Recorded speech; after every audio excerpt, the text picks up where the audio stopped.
Welcome back, guys. Today's episode, I'm sharing 10 true and disturbing Craigslist horror stories. But before we begin, please make sure to like and subscribe to the channel and leave a comment with where you're from and what time you're watching. Now, let's begin.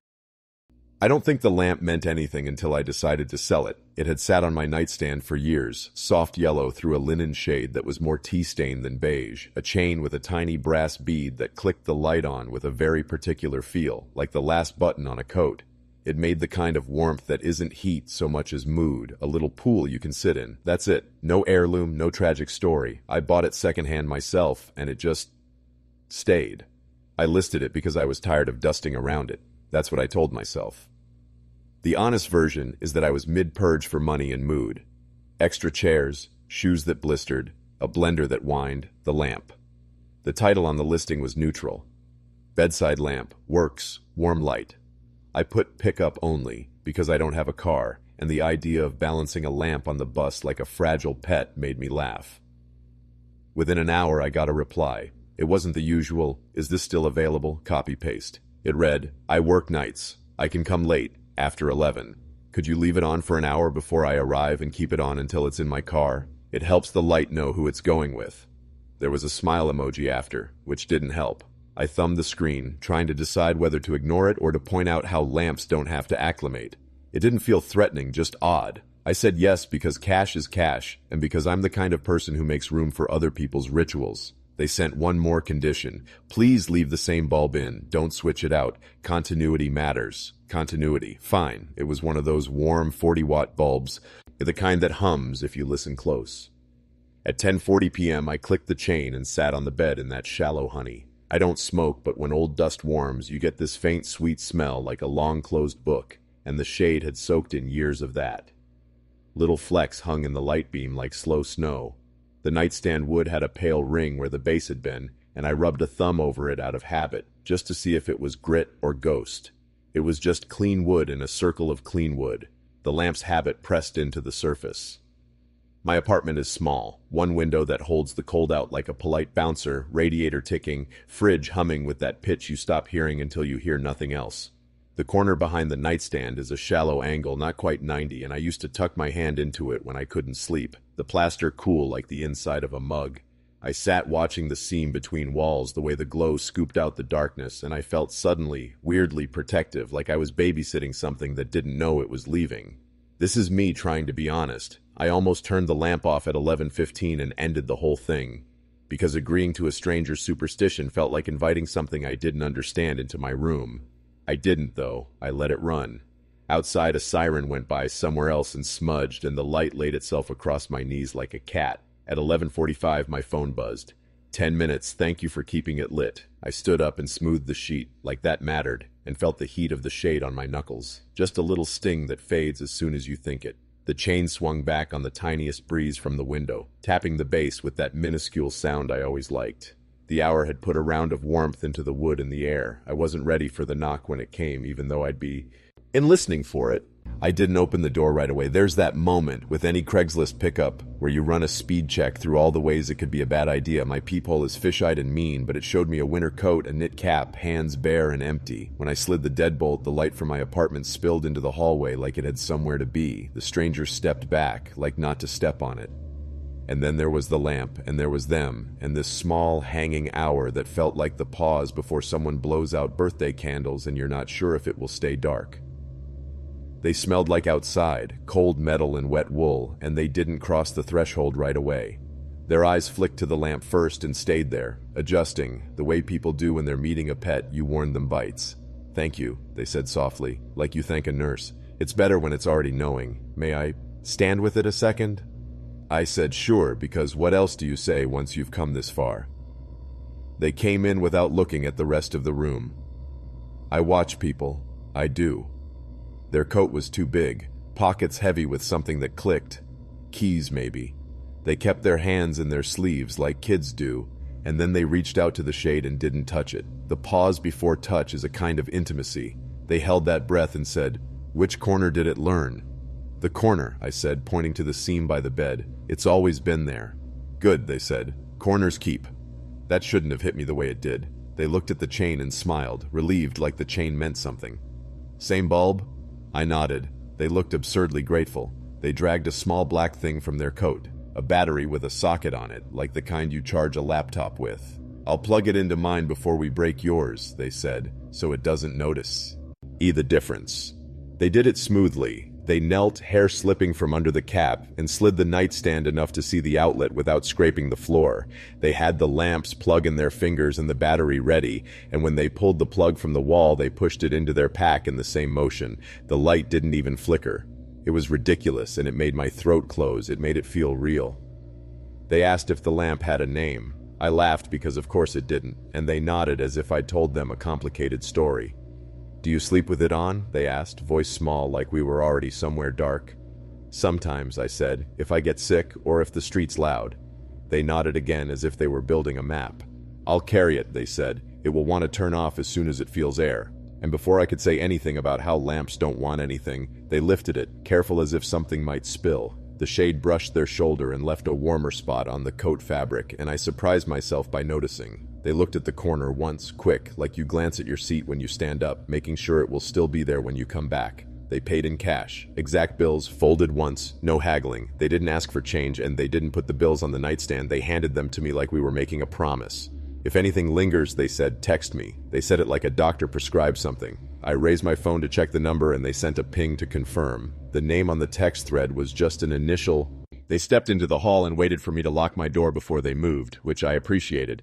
Their car idled outside with the trunk open, the inside lit like a small stage. There was a second battery in there with a longer cord leading to the back seat. They wedged the lamp in and strapped it with the seatbelt. They had a blanket ready to wrap the shade, but didn't lay it over the top. They left it shining. They stood there in the chill with their nose pink and wrote something with their finger in the fog on the inside of their window and wiped it away before I could read. When they were in the driver's seat, they turned to face me through the glass and smiled too hard with all their teeth like they'd been practicing at home. Their phone buzzed. Mine did too. The message was short. "Does that corner still remember me?"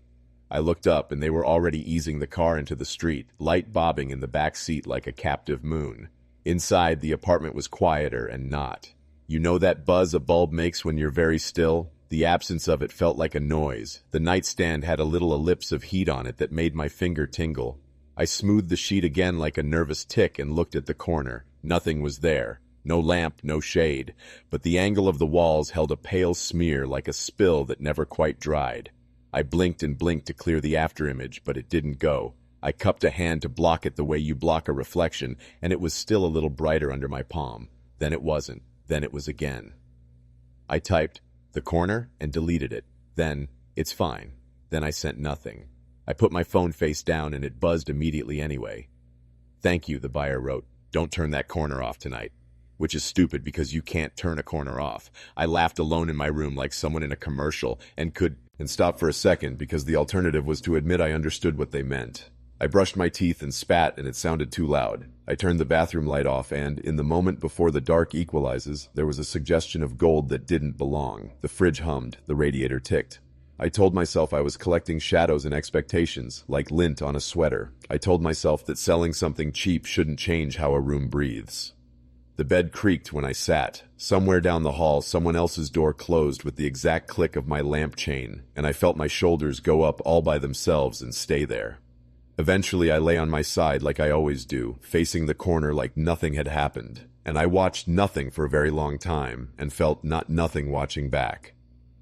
I didn't sleep. I told people I did the next day because that's what we do when we want to seem fine. I slept a little. That shallow nether place where you dream sentences instead of images. The corner made its own weather. That's the only way I can phrase it. If you stood near it, your eyelashes felt warmer. Not your skin, not the air, the parts of you that collect light. You'll say that's psychosomatic. I said it to myself too. It mattered that I could say it.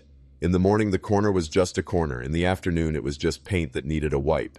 Around dinner time, something in it began to thicken, like the hour had a flavor, and the seam between the walls went the slightest, most ridiculous shade of gold. If you didn't look straight at it, you could see it. If you did, it hid. That's how I know I wasn't making it, or that's what I told myself, because I needed a test I could pass. I bought a new lamp that afternoon because I had to put something there. Not the exact same, obviously. Just a simple thing from the corner store with a paper shade. I set it in the warm circle the old base had left and plugged it in. When I clicked it on, the bulb popped with a puff of black behind the glass and the smell of burnt filament. I swapped the bulb for another, and it turned on and worked and sat there like a prop, and the weird thing was that the extra light made the corner darker, or it made the wrongness more visible. They say light fixes everything. That day, it made it worse. The buyer texted at 12:19 a.m., which would become a habit. "Thank you again. Did it settle?" I didn't answer. The little bubble appeared like they saw me thinking. "If you put a cup of water in that corner and leave it till morning, it might sweeten. It doesn't always. Just don't drink it." I set the phone down like it was contagious. A few minutes later, "If you hear a click, don't try to answer it. It's the chain, and it's not yours now."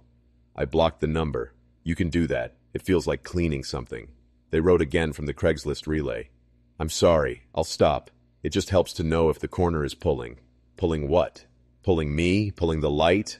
I blocked that too. The messages didn't stop. They shifted to email with the subject line, "Thank you for continuity," which I hated, because continuity is what makes the world bearable. The idea that someone else was tending mine like a plant I'd given away made me angry in a way I didn't expect. I slept on the couch that night with the TV on mute because the voices were too much. A few nights later, my neighbor in 3B knocked to borrow baking soda. She stood in my doorway and tilted her head toward the bedroom like a bird. "You got a new lamp?" she said casual. "The light looks, I don't know, like the room is the inking." I joked that my lamp had opinions. She laughed and took the baking soda and left, and I went and stood in the bedroom doorway and didn't cross the threshold. The line between the hall's light and the bedroom's not dark felt like a temperature change you feel in your teeth. I took a photo of the corner because cameras are supposed to tell on our eyes. On the screen, the wall was ordinary until you zoomed, and then there was a smear where light should have blown out the pixels, except there was no source for it. It looked like a thumbprint left in lacquer, bright and shallow. I took another. In the second, the smear had moved a centimeter higher, like a lazy pulse. I tried to explain it to a friend in that joking way people use when they're not sure what they believe. "The weird buyer, the light cultist," she wrote back. "You okay?" I sent the picture. She said, "Your wall is dirty." I said, "It isn't." She said, "Come stay at mine." I didn't, because leaving something unnamed in your house alone is worse. At 2:02 a.m., I heard it, the exact small click of a chain tapped against a metal base. If you've lived with a lamp long enough, you know the note it makes, like knowing a person's footfall. I was on the couch, eyes already open, hands curled around nothing. I didn't answer it. I don't know what that would even look like, answering a sound, but not answering felt like holding your breath while something walked past the door. Another email. "If it won't let go," the buyer wrote, "you can keep the pull chain. Sometimes you leave a part, and the rest stops looking back." My stomach dropped because I hadn't given them the pull chain. I hadn't thought about it. The chain had a little dent where my thumb had warmed it over years. I went to the bedroom and checked the floor, the corner, the nightstand drawer. The chain wasn't there. I pictured the buyer's careful hands, the battery, the way they took something that wasn't on the listing, a small, cheap thread of habit. Theft, if you want to get legal. Sacrifice, if you want to get whatever they were. For weeks, the corner learned my hours. The gold smear thickened right around the time I used to read. It faded at the hour I used to sleep. Sometimes my shoulder would feel sun-warm while the rest of me was cold. Sometimes I'd find a pale ring on the sheet where the base had been, as if it had sweated through from a memory. I tried turning my bed so my head wasn't near it. The wrongness followed the geometry, not the furniture. It's the shape, I think. Corners are small gulfs. They hold, they keep. I don't have an ending for you. People want an ending like you want a door to be just a door. I still live here. If you come over, I'll make tea and we'll sit in the kitchen and I'll tell you it was all in my head and I'll mean it when I say it. And if you ask to see the bedroom, I'll say it's messy. I haven't turned the new lamp on in that corner in months because it seems rude to layer light over light. Every so often, around midnight, I get an email that says, "Does that corner still remember me?"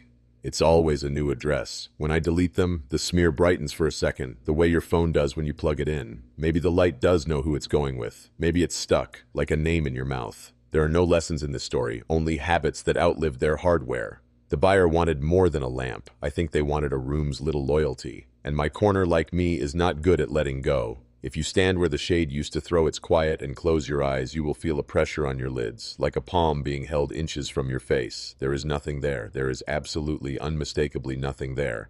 And I have moved through the room in diagonals ever since. I didn't sell the car because it was dying. I sold it because it was loyal to a version of me I couldn't afford. A dented silver Corolla with a stain on the back seat from a spilled smoothie. A long scratch down the passenger side where a grocery cart flirted too hard. A glove box full of takeout napkins and expired proof of insurance cards. The steering wheel had two smooth patches the size of coins, a thumb spot and a palm spot, like the car had let me sand it down to my measurements. If I hadn't lost the job that required the morning drive, maybe I'd have kept paying for the privilege of retaining that shape.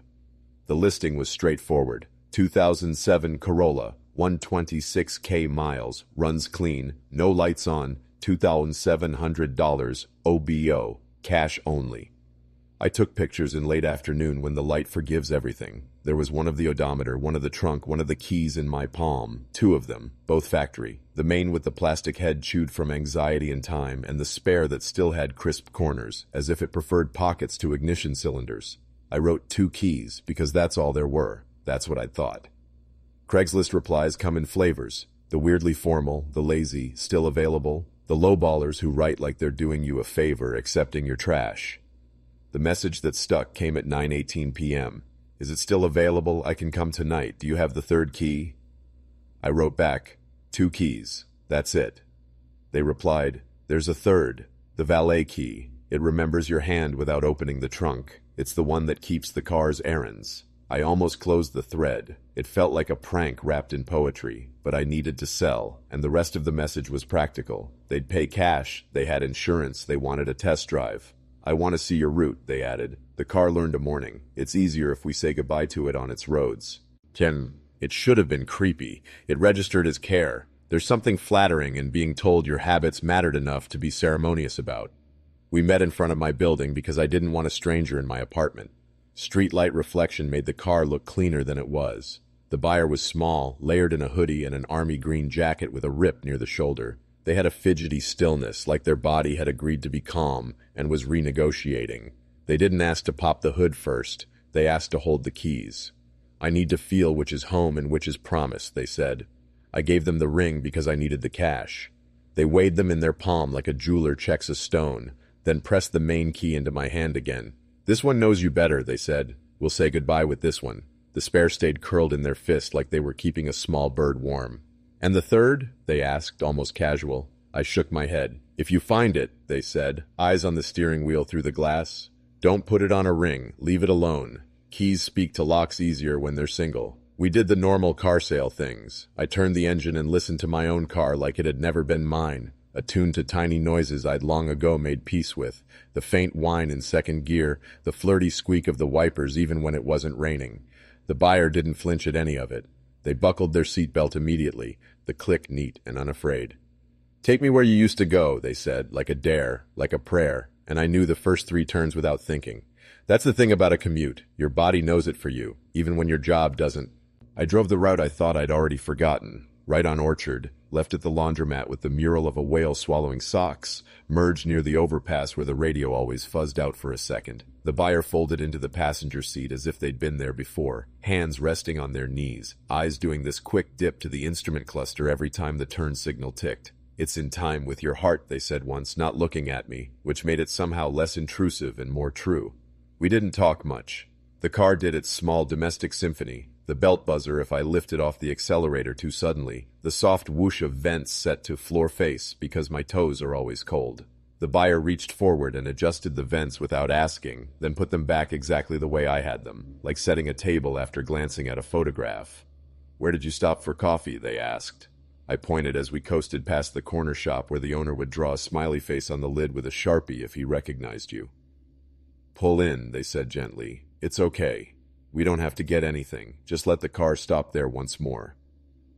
I shouldn't have, but I did. The tires burred over the familiar patchwork of asphalt repairs, and the car slid into the angle I liked, flush with the curb. Muscle memory is a kind of inheritance you leave to your bones without telling your mind. We idled in neutral. The buyer kept their eyes on the glass of the shop door where you could see reflections but not faces. The valet key, they said after a minute, is the one you don't teach. It just sits and remembers. It remembers your hand. Your hand is how the car learned not to be stolen. I only ever had 2, I said. The dealer gave me 2. They nodded like I'd agreed with them. There's 3, they said. There always is. 1 for the day, 1 for the night. 1 for the errands. If you don't give it the 3rd, the other 2 will look for it. They'll call out, you'll hear them. I thought of a joke about keys gossiping, but it stuck behind my teeth because the streetlight threw a net of shadow across the dash that looked like something with a pattern trying to find a home. We pulled back out and finished the loop. The long curve past the park where the joggers still glow even after dark, the stingy left arrow that gives 3 cars mercy and then holds the rest of us in some civic purgatory. I signaled and said out loud without meaning to, "You have to stay in second here because the bump eats third." The buyer smiled in a way that didn't show their teeth. "You taught it that," they murmured. "It will keep it. It will listen for you." Back in front of my building, we did the hood pop and the tire kick for appearance's sake. They paid with bills that were warm, as if they'd kept them in a pocket against the body. I signed the title on the hood like it was a legal altar. "If you find the third," they said as they tucked the paperwork into a plastic envelope, "don't hand it to me. Leave it on your mat. It will walk toward the door it remembers." I must have made a face because they added, "Not literally. It will just be gone. That's what gone is." They held their phone up and the car chirped its lock, a clean, bright double beep that hit me in the chest because that sound belonged to my mornings. My keys were on a different ring now, house and mailbox and ego. We swapped positions. I stood on the sidewalk while they settled into the driver's seat. Before they closed the door, they paused, leaned over the center console, and put their palm on the wheel the way you touch the back of a friend to steady them when they're about to step into a crowd. "We'll finish your commute," they said softly. "It doesn't like hanging." Then, the door shut with that hollow Toyota thud I could recognize in my sleep. The taillights washed the brick a warm red as they pulled away. I felt a pathetic urge to wave at a car. The chirp happened again at the corner, 2 quick pulses as they relocked at the stop sign like the car was answering a roll call. My main key, no longer mine, was between their fingers lifting toward the rearview mirror, where for a second it seemed like they pressed the fob up toward the glass the way some people kiss a saint's icon before tucking it back into a pocket.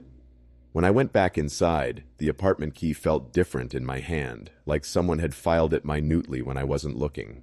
The way my wrist turned to lock the deadbolt was not the way it had always been. Not exactly. It took an extra hair of pressure. You tell yourself that's because you're thinking about it. You tell yourself a lot of things. The first night without the car, I woke up at 3:12 a.m. for no good reason and lay counting the streetlight's slow blink against the far wall. Then the chirp happened outside. 2 bright notes, and the hollow thunk of a trunk opening, then shutting. It might have been any car. We live in a world of fobs. But the sound slotted into me like a key into a lock because it was mine, or the car's, which is maybe the same thing. I didn't get up, I don't know why. Maybe because it felt like answering if I did, and I didn't want to answer anything. In the morning, my building door needed a new rhythm. I always turn right to lock. That day, I had to turn just a fraction farther, feel for a new click that didn't match whatever lived in my wrist. You don't notice how many doors you open until the angles change. My mailbox put up a little fight too, like it was suspicious of me, then let go all at once, the metal sound bright enough to make someone down the hall look up. I told myself I was just becoming conscious of actions that had been invisible. Consciousness all brows. Ace feels like difficulty. The buyer started sending messages that were more like weather reports than conversation. "Left at Elm. You always underturn here," came at 7:42 a.m. "The shop with the smiley lids isn't open on Sundays," at 7:48. At 8:03. "Parking near your building is worse on Tuesdays because of the street sweeper. Did you know you used to circle twice, then reverse into a spot you didn't want and pretend not to care?" I hadn't given them my number beyond the Craigslist relay. They didn't use my name. Each text had a photo, blurred through glass, taken from a driver's seat, sometimes a thumb in the corner like proof of body. The angles were mine. The timing was mine. "We're finishing your commute," one said, like they'd promised. I blocked the relay. The messages kept coming from new relays, like the site was complicit or the buyer had a pocket full of identities. I changed my email filter to send anything with the word commute to spam, and then I started getting subject lines with synonyms: route, morning, habit. It would be funny if it didn't land on me with the weight of a familiar set of keys. The beeping happened again the second night, this time at 1:17 a.m., then again at 3:12, that same minute like it had set itself a reminder. The third night, there were 3 chirps in a row, which had never been my car's pattern. I stood at the window and looked down through the broken slat of the blinds and saw, or I think I saw, the slope of a silver trunk under the streetlight, the way the paint takes an orange when the sodium glow hits it. The car idled without a headlight on. When the engine cut, the quiet of the street felt disapproving. I started doing dumb things to prove nothing was happening. I switched the key I used to open my apartment, main to spare, then back again. I tried turning the lock with my left hand to make my body relearn the motus. I carried the keys in my other pocket for a day. None of it made the lock feel like it belonged to me again. It opened, it closed. It just did those things with a sliver of me missing. A locksmith came because I needed someone to touch the hardware and declare it ordinary. He wore the kind of t-shirt that has grease as part of the fiber by now, and he was gentle with my door, which I appreciated. He took the cylinder apart and said, "Pins are fine. Key's fine. You're getting wear spots in weird places, though." He held the key up to the light and showed me a bright new glint on a ridge that had always been dull. "It's like it's been used in a lock that was almost yours," he said without any spooky inflection, just a mechanic's curiosity. "Did you make a copy recently?" I shook my head. "Huh," he said. "Well, nothing to fix. If anything, it's smoother now." That word stuck to my tongue like a hair. I went digging for the phantom third key because a dare takes root faster when you try to ignore it. There was an original dealer envelope in a drawer where I store things I pretend I might need again. Old pay stubs, a remote with no device, the paper sleeve a key once came in. The envelope said 3 keys, in a service text block letters. 2 were gone. One line was blank and then smudged, as if a ballpoint had hesitated and given up. It didn't prove anything. It proved everything I wanted if I looked at it for too long. I didn't leave anything on my mat. I told myself that ritual belongs to other people's superstition. Still, once, because I'm not above bargaining with what I don't believe, I set an old random key on the mat, a key to a bike lock I haven't owned in years, just to see if anything at all would happen. In the morning it was there, just colder to the touch like it had been in someone's mouth. On the 4th night, a message came with a photo taken from inside a car at the top of the ramp to the highway. You couldn't see anything identifying in it, just the silver guardrail and the slope down to taillights like angry confetti. The caption read, "We merged for you," and then, as if they could feel me refusing that sentence, another, "The car stops jittering when we do the things you taught it." The tone wasn't threatening, it was reverent. That was worse. The next morning I reached for my door and my hand went to the right place without thinking and the lock turned without asking anything extra of me, and for a second I was almost relieved enough to forget. Then I heard a chirp down the block, and over it the soft, warbling seatbelt chime of my old car when you sit without buckling. 3 notes that used to make me swear and fumble for the clip.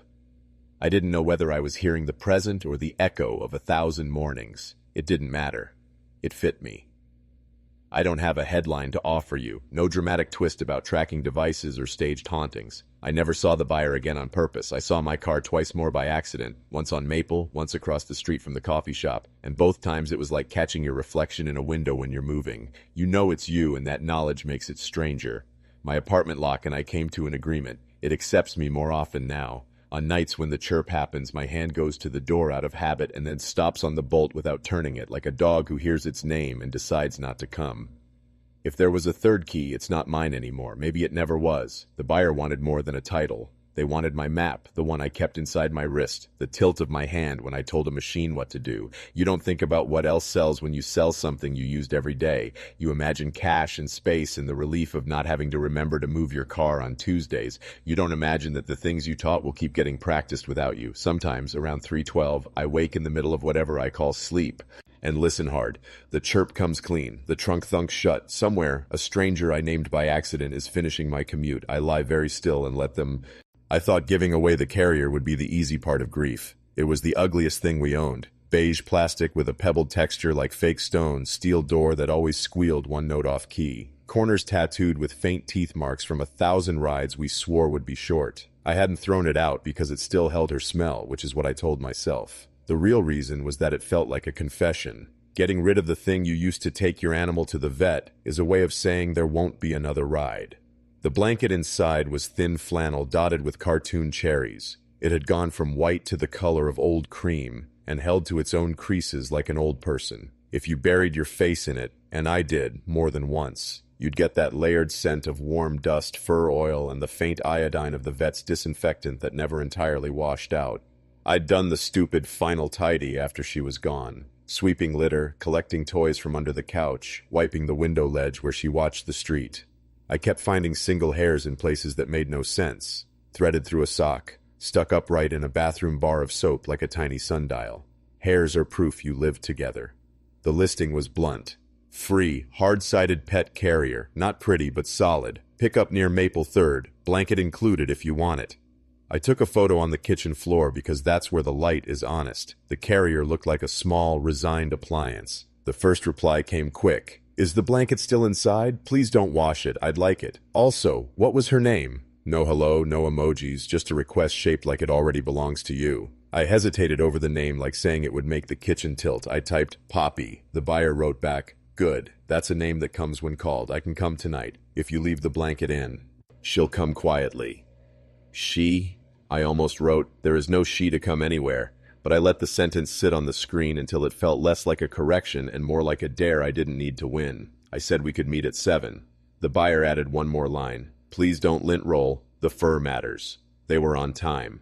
They had that careful way of moving in someone else's home that you either learn from being scolded as a child or from living in rooms that do not forgive. They kept their bag across their chest and didn't touch anything until they touched the carrier, which they did with the back of the fingers, like you pet a shy cat. This is generous, they said, eyes on the latch. People wash loss until it's useless. My throat did something tight I pretended was a cough. Poppy? They asked, not as permission, but as a greeting directed toward the carrier itself. They crouched by it and tilted it so the dim kitchen bulb slid over the scratched plastic and into the dark mouth of it. Then, in a voice softer than you'd use with a human infant, they said, Poppy, Poppy, Poppy, like a key turning. It sounded sentimental enough to make me step back. It also sounded like exactly how I used to call her when she hid under the bed after seeing the red leash. They lifted the blanket with both hands and kept their face out of the steam of it as if it carried a heat they needed to keep. This will help, they said. I heard the words that shouldn't have had weight. She'll come quietly. They slid the blanket back into the carrier, and the whole thing made that hollow tub sound that carriers always make. A plastic echo I felt in my teeth. I had the sudden urge to pull it from them and say, no, we're done. And I didn't know what we meant. They brought cash anyway, which was funny because I'd listed it free. They tucked a folded 10 into my palm and I pushed it back and they pushed it back, and it became a ritual because we didn't have another one to do. Text me if anything. If you need the blanket back for a night, they said, words leaving little moisture on the air like a breath through fabric. The door closed behind them and left a bright rectangle of hallway light on my floor. I stood in it feeling like a cast of myself. The kitchen got very quiet except for the fridge's old wheeze, the clock's smug tick. I wiped the counter where their sleeve had brushed and felt grit that wasn't there. I made the mistake of thinking that would be the end of it. I put the food bowls in the donation box behind the cleaning supplies and told the apartment out loud, okay. The word hung, then fell into the sink like a coin. That night, the house exhaled around feeding time. I didn't know I still had one. My body knew. Around 9, the floorboards in the hall offered that small elastic creak they only gave to a certain pattern of steps. Light, deliberate, a pause at the doorway before deciding whether the bed or the window. You can call it plumbing, settling, neighbor noise. I did. I also said her name under my breath and felt stupid and got the immediate involuntary answer in my ribs. The bright ache you get when you've said a thing out loud that wasn't meant for others. The bowl in the donation box was a cheap white thing with a streak of blue glaze, shallow to keep from whisker fatigue. I fetched it because I am not noble. I poured a quarter of a can of tuna in oil, the cheap kind I haven't bought since, and set the bowl in its old spot by the fridge where the light from the window used to draw a stripe across her water. Then I turned off the kitchen light and stood in the hall where I couldn't see directly in. To the square of floor, only the soft idea of it. Nothing happened. Nothing kept not happening for long enough to make me feel ridiculous. I brushed my teeth like I was trying to erase the impulse from my mouth. The first sound was the click of glass against linoleum, the tiniest tap, more subtle than you'd ever expect, exactly the sound a whisker makes when it hits a bowl's rim. I told myself I'd left a draft. The second sound was the scrape of ceramic traveling an inch, the pitched grit noise my brain has always filed as cat is pushing the bowl for sport rather than hunger. I flicked the bathroom light on. The bowl was at a diagonal. It had no reason to be. When I went to bed, I arranged my legs in that way you do when you've learned to share space with someone else's weight. It's a choreography you don't forget. The bed answered with its own small report, springs acknowledging me, the mattress finding its place. I turned my back toward the wall and left a strip of blanket at the calf uncovered, a habit I didn't know I still had.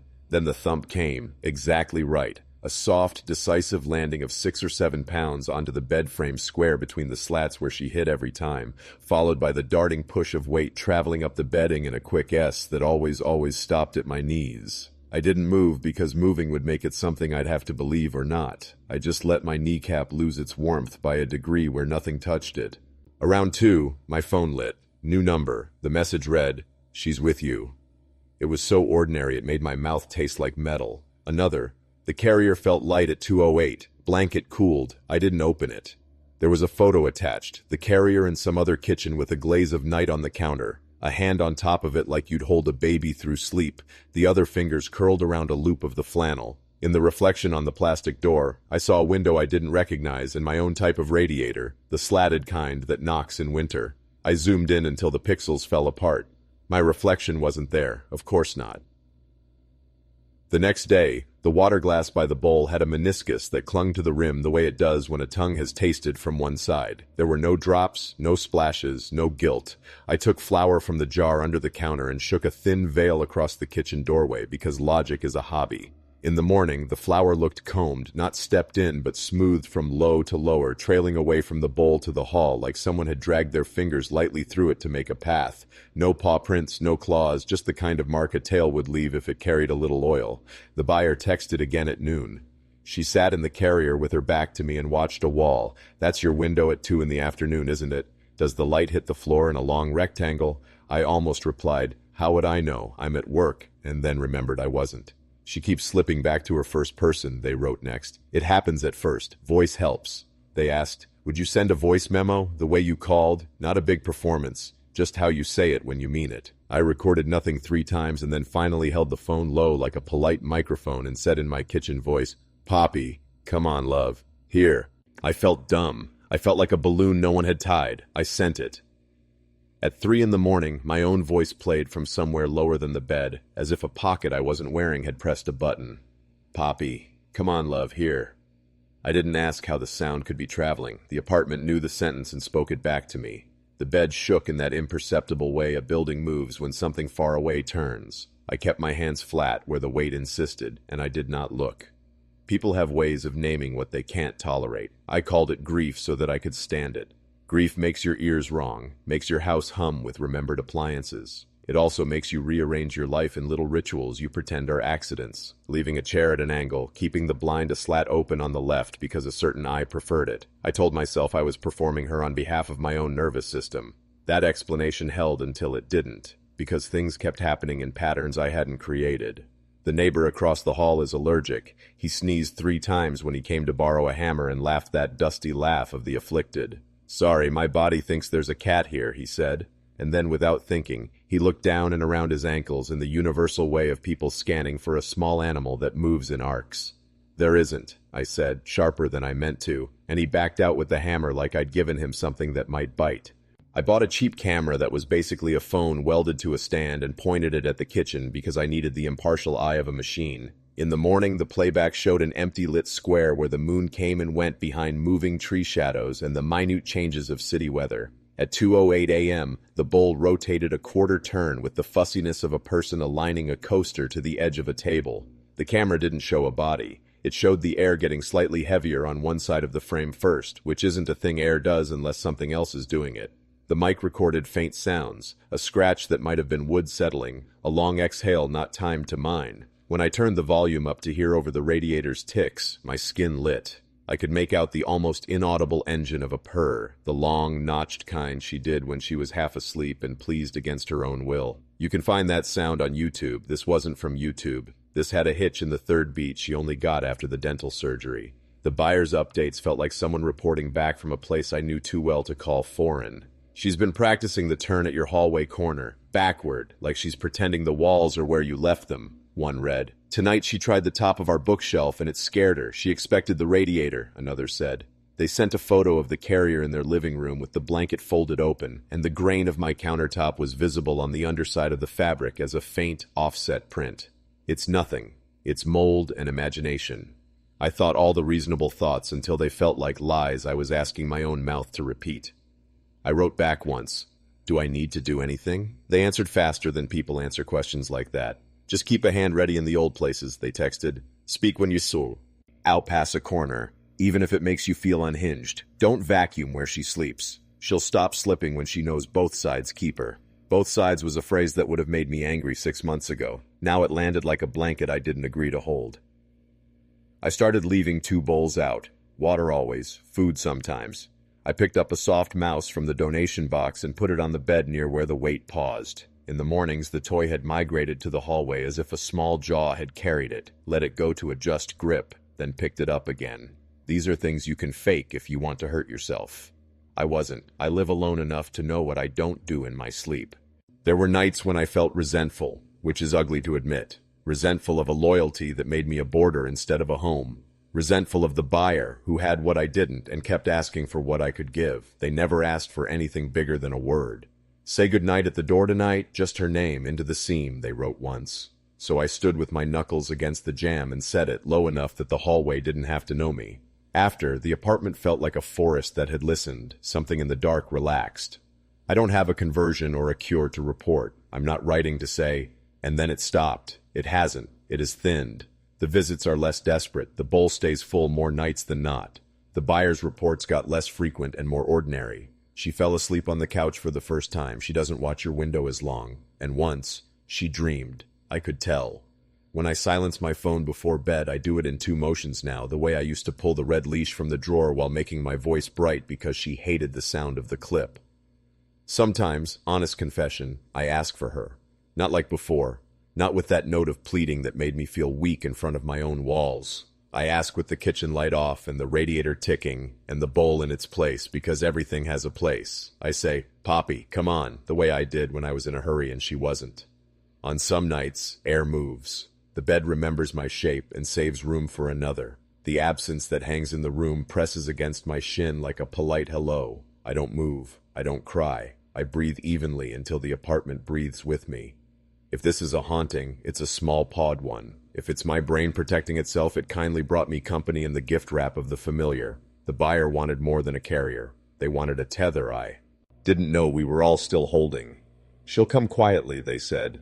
She does. She goes quietly too. Easier now that she knows she didn't lose either side. And I have kept one ridiculous object from the donation box. A cherry-printed ribbon she used to bat until it slipped under the stove. It lives on the bedroom doorknob now and doesn't move in any wind I can measure, and when I brush it on my way to the kitchen at night, it whispers the most specific sound in the world, something too small to weigh anything, finding its place. The bed had never asked anything of me until I tried to leave it. It was a simple full-size with a wooden frame that sang one quiet note if you put weight on the bottom left corner. The mattress remembered my shoulder as a shallow sway on the left side, a valley more pronounced when the weather turned damp. The sheets were the kind of white that holds onto a faint shadow of detergent even after the rinse, and the pillowcase had one small tear along the seam like a healed mouth. Sometimes I'd wake with a crease on my cheek that matched the stitching. You don't think of these as conditions, you think of them as home. I posted the sublet because the numbers wouldn't bend. 3 months, maybe 6, furnished, utilities included, don't bring a drum kit. Please water the snake plant if you can remember. The building's radiator ticks in the winter, the window sticks if you raise it too high, the neighbor on the right plays slow piano on Sundays, blackout curtains in the bedroom. I took photos in that mid-afternoon clarity that makes things look more expensive. Light hitting the headboard, the small nick in the varnish looking like a feature rather than damage.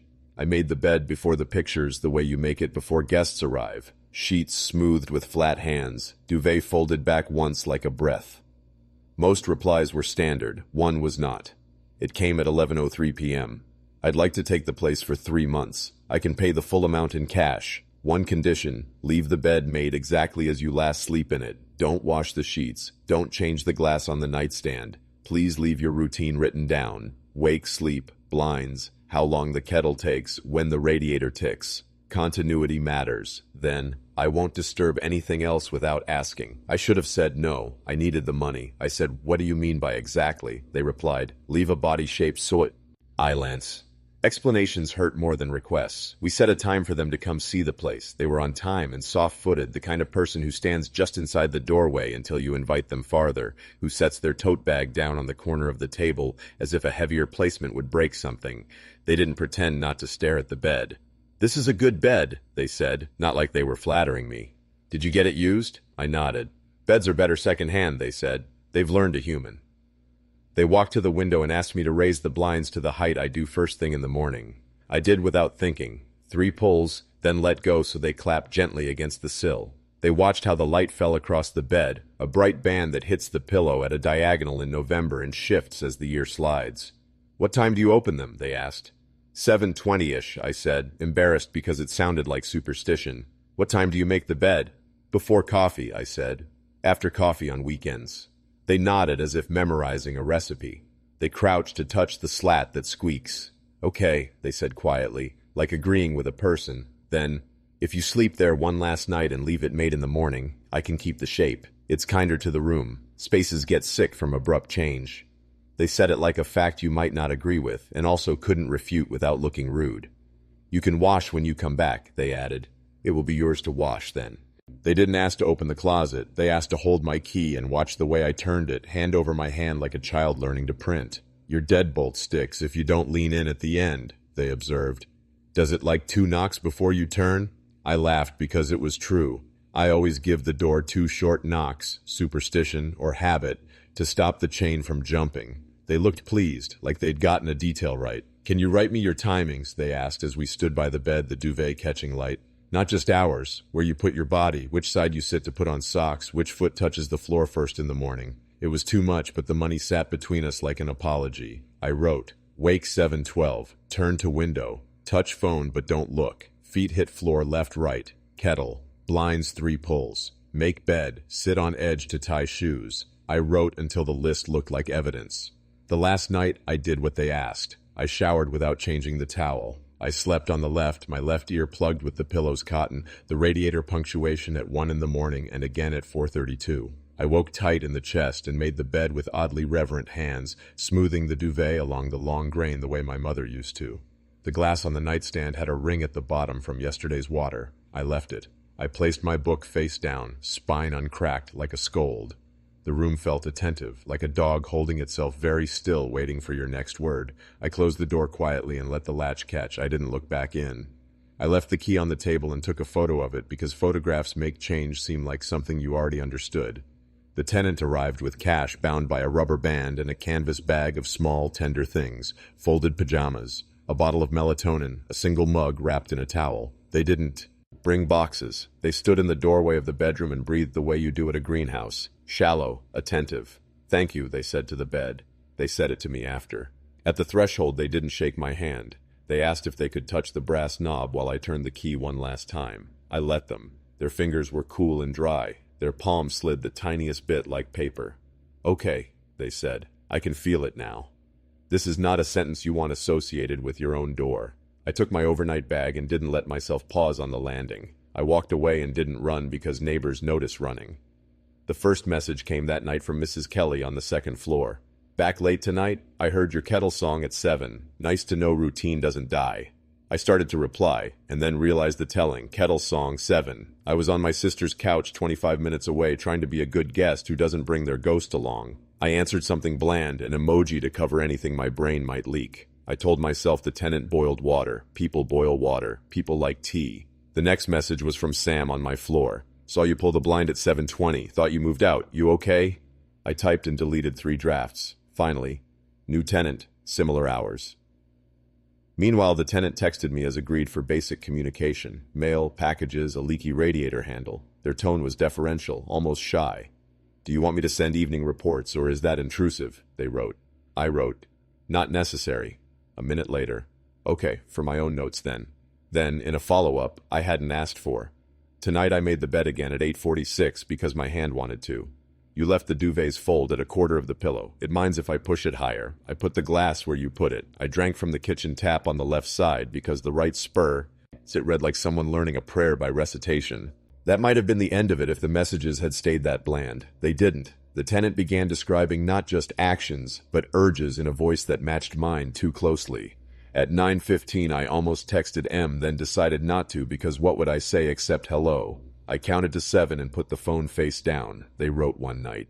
I stared at the initial like a splinter stuck under my skin. I hadn't told them my ex's initial. Later, when I set the mug on the window ledge, the heat left a ring in the shape of a coin.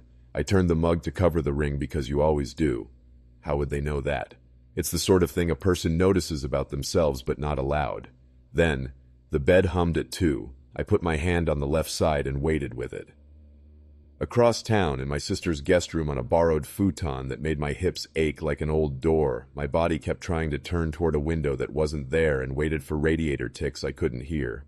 I woke in the blue hour and went to the kitchen barefoot, listening for a familiar creak in the floorboards the way you listen for a friend's cough in a crowded room. When the fridge kicked on, I flinched like a wrong note. 2 days in, the building intercom rang my sister's place at exactly 7:04 p.m., the time I usually came home after work before the work ended.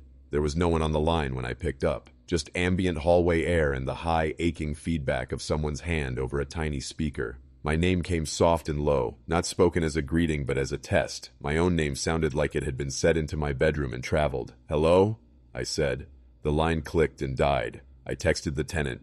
"Everything okay?" They wrote back. "I thought I heard the buzzer. Sorry if I tapped. Fingers, remember." I tried to cut down contact, but the neighbors were unhelpful with their ordinary kindness. "Saw ya. You with your green coat on the stairs," Mark from 4C wrote. "You going to the corner market?" I have a green coat, yes, but it was in a pile next to my sister's door with 6 other things I didn't have the energy to hang.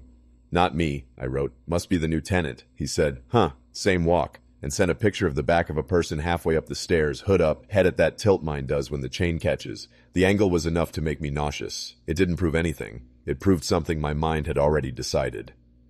The tenant began slipping questions between updates that felt less like curiosity and more like calibration. "When do you sit up in the night just to see what the room is doing? Is that one a 3 o'clock or 4?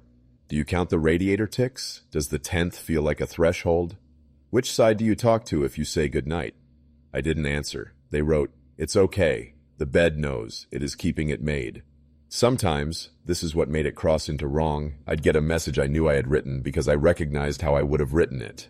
Today, the light at 10 had a nap quality. I almost fell asleep reading and the book warmed in the shape of my hand, one read, with a photo where you could see my same mug in my same place, the line of the blind shadow across the page of a book I hadn't left behind. My spine did something small and violent. "Please don't write an I," I typed and deleted. I went out into the bright November morning and walked until my feet hurt because it felt like leaving would count as an action. On the 7th day, Mrs. Kelly texted, "Saw you slip in, sweetie. You look tired. Come for soup later?" I sent her a heart and sat on my sister's stoop and watched my breath starting without me. Weeks do what they do. They teach you to carry discomfort like a bag that's always the exact weight you don't want. The tenant's messages thinned and thickened, a weather system I couldn't predict. Some days, silence. Other days, left the blinds at 3 pulls because the sky was a headache, or stood at the window and counted people with red hats until the kettle chirped. And sometimes the ones that did not feel like reports so much as diary entries I hadn't written yet. I dreamed about the hallway smell they sent at 5:11 a.m. When I woke, I had the feeling of being watched, but in a warm way, like a winter sun. My brain reached for a label, poetry, parody, stalking, and none of them made me feel less implicated. There were calls I didn't answer. The building's number would light my phone at 7:04, at 10:22, at 2:13, the times my body used to claim without me. Sometimes I answered and heard nothing. Once, just once, I heard the 2 small knocks I have always made on my own door so the chain won't jump. Every time, the idea that a pattern had outlived its person curled up under my tongue like a seed.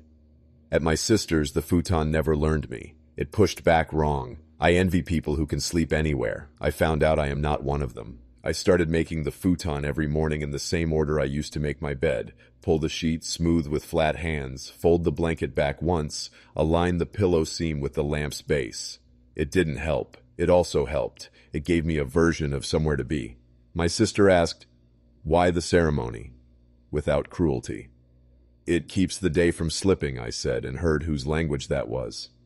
I went back to the building twice. The first time I told myself it was to get mail. The second, I told myself it was to fix the landlady's faucet, which is not a thing I can do. I stood across the street with a coffee I didn't drink and looked up at my window. At 7:20, the blinds rose 3 pulls and stopped with a shy clap. A figure, backlit, no features, moved across the bedroom and smoothed the duvet the way I do when I'm not thinking. They paused and put a hand on the left side, exactly where my shoulder had left its shallow geography. It looked like someone pressing a hand against glass to match a hand on the other side. Then the hand lifted. The blinds stayed. The room breathed out. The feeling I had watching was not jealousy, it was the complicated relief of seeing a ritual performed and knowing you don't have to be the one to hold it anymore. Neighbors continued to misrecognize. "Saw you with oranges. Good choice for the season," the corner grocer wrote with a heart. I typed back something I don't remember. I stopped correcting people. Correction felt like denying a small, harmless ghost. I blocked the tenant twice and then, in the restless 2 a.m., unblocked because silence was worse. "I don't need the reports," I wrote once. They replied, "They're for the bed, mostly. It likes being told what it already did." I laughed, a quiet, personal sound that wasn't about humor. There were moments of anger, the clean kind and the petty kind. I considered telling the tenant to wash everything, to break the spell if that's even the word. I composed the text, wash the sheets, change the pillowcases, move the bed 6 inches, change the order. Then I thought of my own last morning, smoothing the duvet and placing the glass just so, as if I were making a bed for a guest I would never meet again. I deleted the text. "You can wash when you come back," they had said. The sentence lives in 2 worlds: kindness, trap. On a Monday, I was supposed to start a new contract. I went to the park and sat on a bench and watched a man teach his dog the difference between stay and wait. The dog tried. The man tried. The gap between words mattered less than the rhythm. I thought about my apartment like an animal being trained gently in a language only I spoke, and then someone else arrived and managed to speak it convincingly enough that the animal didn't panic. It's possible this is all that happened. Someone made home with care, and I was embarrassed at how much that felt like theft.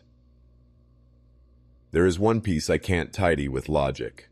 Once, at 3:03 in the morning, the hour when the city goes thin and even the traffic lights get lazy, my phone buzzed with a voice memo. It was my own voice saying, "I'm home," in that soft, half-embarrassed way I do when the door closes behind me, and I say it to the room as if it can answer. I sat up, heart doing something too big for my chest.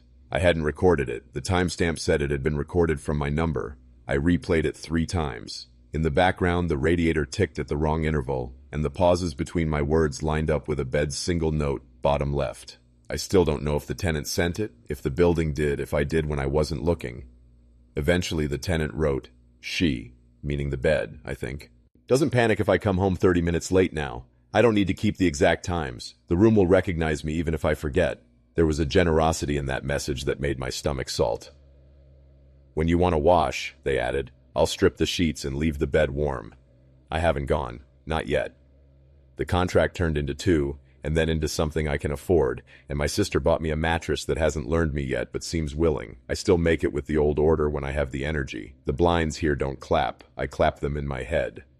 I don't have a moral or a red ribbon to tie around this. The tenant wanted more than an address. They wanted the house's memory, the bed's grammar. Maybe they wanted to be held in a way only repetition can hold. Maybe I did too, once, enough to teach a thing to expect me. When my name lights my phone at 7:04 p.m., the building's number I never removed, I sometimes let it ring out and count the beats and mouth the words I don't say into a room that isn't mine anymore. Other times I pick up and there is no one there. The line breathes. I say, "I'm home," to a place I don't live, and hang up before anything answers. I didn't buy the freezer. It came with the apartment, like the bent curtain rod and the cabinet door that needs 2 hands. White, chest style, with a dent the size of a boot near the hinge and a small yellow dial inside that went from 1 to 7 like a scale of virtue. I had it set at 3 for most of the time I lived with it, which meant it made a careful crust on everything. Peas welded into one mossy boulder, a thin, brittle hoarfrost on the inner walls that made a noise like paper when you brushed it with your knuckles. The gasket left a faint chalky line along the rim where it kissed the body. If you leaned over it, the cold came up at your face the way a cellar smells, mineral and quiet. I kept telling myself I'd defrost it soon, which is a word you can live inside for years. Then the light bill started to climb, and the hum it made wasn't the small appliance sound I knew. It had deepened, fattened, become a note that set my molars on edge if I stood in the kitchen too long. At night, the compressor would kick with a sigh that sounded like a person settling into a chair they didn't want to be in. I started to time my cooking to its cycles. Burner on when it was quiet, burner off when the hum swelled, as if we were sharing a stage and taking turns. It took me too long to realize I was avoiding opening it. I couldn't have told you why. I knew what was in there. Blue ice packs, a bag of edamame with the top clipped, a loaf of bread gone to alabaster, Tupperware ghosts of soups I stopped labeling after the first 5. I pictured the smell of a defrosting freezer as a wet metal, the particular sour of melted ice that has been introduced to grocery store vegetables too many times. But this one didn't smell when I opened it. It stung. A thin, artificial cold hit my eyes and made my lashes feel slightly heavier. I shut it as if I'd inhaled something rude. Free to a good hose. That's what I wrote, because free to any home with a dolly and a friend with a truck didn't fit the listing box. Chest freezer, old works, heavy U-Haul, must go down 2 flights, still plugged in, can help with door and stairs, near Pine and 9th. I put one picture from far away and one of the open lid with the frost glittering too prettily in my phone's flash. I wrote no delivery and cash not needed, and please bring straps. I did not write, I want the sound out of my walls, or this thing has started to feel like a guest I don't like who pays the rent on time. The first reply came like a weather alert. Please leave it plugged in. Do not open the lid again. If you can, turn the dial to 7. We will bring an inverter. No bungees, tape only. Do not show the door to warm.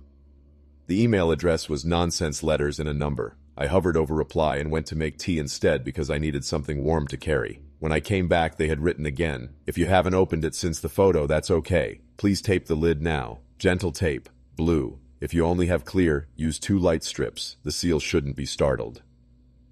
I was halfway to writing. It's a box, not a deer, but I didn't. I had blue painter's tape from when I tried to make the kitchen cheerful. The tape made a small, friendly sound coming off the roll. I laid 2 crisscross strips so thin they looked like a gesture more than a tether. When I pressed them down, a crystalline crackle came from the gasket, like frost bending its mind. At their request, I turned the dial to 7. It fought me, sticky with years of being at 3, then yielded with a soft, no, okay motion. Within minutes, the hum changed. It sunk a tone lower and became steadier, so steady it sounded like something in the building's bones rather than my machine. I stood with my hand on the lid and felt it shiver very slightly as the compressor took itself seriously. The kitchen air contracted. There's no other word. It became thinner near the freezer and thicker by the window, and the spot in front of the machine cooled enough that my bare toes objected. I cleared the path to the door the way you do when you're expecting a gurney. Chair upended, rug rolled, a broom leaned nervously against a wall. The freezer had made a pale rectangle on the linoleum where it lived, a cleaner square that matched its footprint exactly, plus an extra faint outline where the cold had bled into air and etched itself on the floor's surface. I knelt and pressed my palm there because I couldn't help it. The linoleum was not cold in a general way, but cold in a shape, like touching the shadow of ice. When I stood, the hairs on my forearms had lifted. They texted at 10:57. 10 minutes. Please keep other doors closed. Don't let a draft cross it. I did what they asked. The bathroom door's gap at the bottom leaked warm air in winter and cool in summer. I shoved a towel there as if I was prepping for a flood, as if anyone could keep air from making up its mind. By the time they knocked, the kitchen had acquired a personality. My breath made a small ghost if I stood in one spot and not the rest. The hum made the spoon in the sink vibrate a tiny amount and move toward the drain like a compass needle. And I watched that happen for too long. I opened the door and let the hallway's woolsock warmth get pushed back by something more disciplined, and the buyer stepped into it like a swimmer walks into a lake they've been missing. They came with a dolly, furniture straps, a quilted moving blanket, and a black box with a handle that turned out to be a battery with a household socket on it. Inverter, they said when I looked at it. Their hands were red at the knuckles the way you get from winter or dish soap. They didn't touch the tape I'd put on the lid. They put their palm flat on the freezer the way you test a sleeping forehead for fever. We'll keep it in its weather, they said. We'll try anyway. They did not look around my kitchen like shoppers. They looked around my kitchen like you look at a terrarium, assessing the placement of vents, the way light hit the tiles. Which way does your wind usually go, they asked, and when I didn't answer, they nodded at the window. You open it, the left side. Does it draw like this? They held a ribbon in the air between fingers I noticed were scarred in a thin, flat way, as if from paper. The ribbon moved toward the freezer, gravity with a preference. Okay, they said to themselves, satisfied and serious. They crouched at the outlet and rehearsed the move they were about to make, fingers on the plug like a sprinter curls into blocks.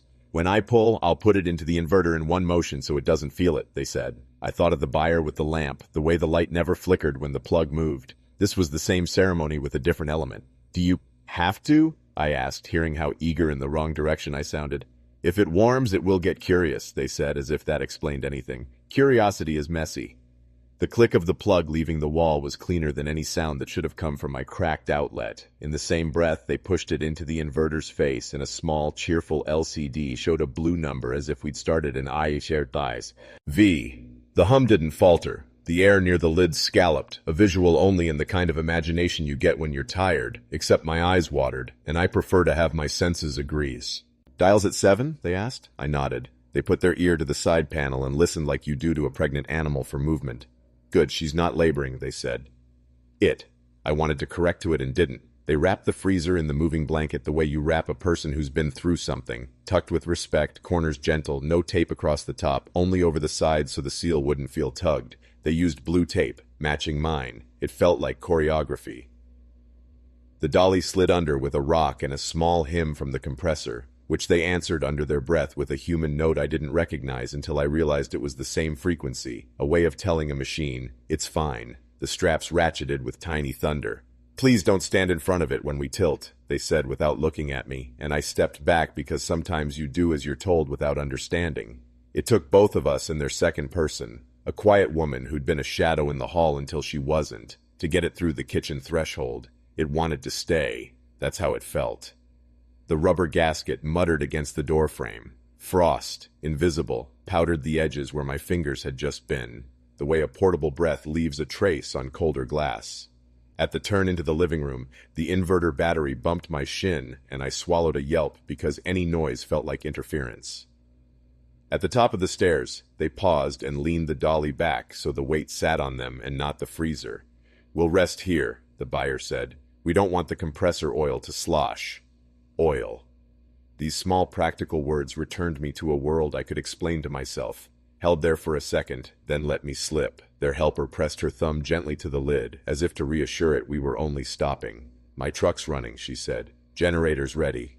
We navigated the stairs like a slow dance, 4 hands in a machine that continued making its own air. The building breathed us out into the lobby and then into the street, where the buyer looked up and down as if the sun itself might be a threat. It was already dark. They had a van, not a truck, the kind that used to carry families to parks and now carried everything else. Inside, a small generator puttered like a lawnmower practicing patience. They had another inverter ready, larger with 2 blue sockets. The blanket swaddled the freezer. The straps made tender X's. They slid the machine onto the van floor like a sacrament and plugged it in before they settled it. The cord taut as a leash until they had slack. When the plug seated, the compressor's tone deepened in relief.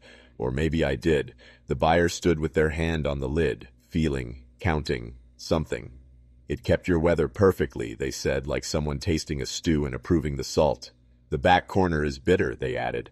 That's where your nights are. Do you sleep on the left side? I didn't answer, not because I was protecting anything, but because I didn't have the right shape for words. They smiled without looking at me. Thank you for not telling the lid what else the world is, they said, which I took to mean thank you for not opening it before we came. Thank you for the tape. Thank you for respecting an invisible. They handed me nothing. No cash, no note, no contract. That was fine. It was free. The quiet helper climbed into the driver's seat and the van hummed back at itself. As they closed the rear doors, the buyer wrote something with a finger on the inside condensation and wiped it away before I could read it. The van pulled away with its own little weather inside it, blue glow washing the windows. I stood in the street and my fingers hurt where I'd held the blanket edges. Small frost burns, no one could see. When I turned back into my building, the lobby felt warmer than it ever had. In my apartment, the kitchen smelled like cold even without the machine. The metallic sweet freezer-burn note that catches you at the top of the nose and beneath it whatever a humming thing leaves in a wall when it goes. The kitchen forgot slow, not cleanly, not all at once, but in the way a pond learns to be water again after you throw a stone. The rectangle where the freezer had stood stayed a rectangle in an entirely new way. My breath fogged, but only if I put my mouth in the right place, 1 hand width above the floor and 2 from the wall. If I leaned farther in, my eyelashes prickled as if with ice steam, which is not a thing, except it is when your body insists. The linoleum held a print of cold that refused to warm under my palm. I lay a towel over it because that is what you do with damage you don't understand. In the morning, the towel was damp at the center and stiff at the edges like it had slept in a freezer's mouth. The hum remained, not constant. An echo that visited, an absence that made sound. I would be sitting on the couch and notice a pressure in my teeth, a gentle clamp, and then it would ease, and I'd know the non-sound was gone. The spoon in the sink no longer moved, but the faucet did a small, involuntary shiver every few hours, as if colder water wanted to be possible. Sometimes, if I walked barefoot from the hall to the kitchen without thinking about it, my toes would hit the cold patch and I'd startle back like I'd stepped on ice. Condensation made a shy sheen on the lower cabinet doors that only showed when the morning light came a certain angle, which is to say, it was there whether I believed it or not. I did the reasonable things. I Googled refrigerant leaks and learned about R134A, and that it sinks and displaces oxygen and is supposed to smell like nothing, and that I wasn't going to die unless I did something foolish like sleep face down in a bathtub lined with coils. I opened the window and then closed it because the ribbon trick I'd watched played in my head, and I didn't want to feed anything new in. I called the landlord and he sent a plumber who knocked around the baseboards with a practiced knuckle and said no pipes there, and left a little dust on my floor that looked briefly like frost until it was just dust again. The buyer texted 3 days after the pickup at 2:02 a.m. Sorry for the hour, you might feel a leak. Don't try to heat it, it will thin. Leave a towel but don't wait it. I had not given them my number. The Craigslist relay was supposed to be a wall. Their message found me anyway like cold does through tiny doors. It kept your weather perfectly, they wrote again. The back corner tastes like January. It will let go. It always does, in layers. Tastes like. Weather as a thing that could be owned and trained and fed. I started stepping around the rectangle the way you avoid a sleeping animal. When I cooked, steam would drift into the patch and hesitate, then slide upward as if sidestepping a hole. Oil took longer to heat in a pan if I set it near there, as if the cold ate flame's confidence. Once, because I was angry at myself for respecting something that didn't admit it existed, I put a candle on the floor where the cold was strongest. The flame burned small and blue and did not move. The wax tunneled in on itself and left a white tulip around it. When I picked it up, my fingers stuck for a fraction of a second to the glass.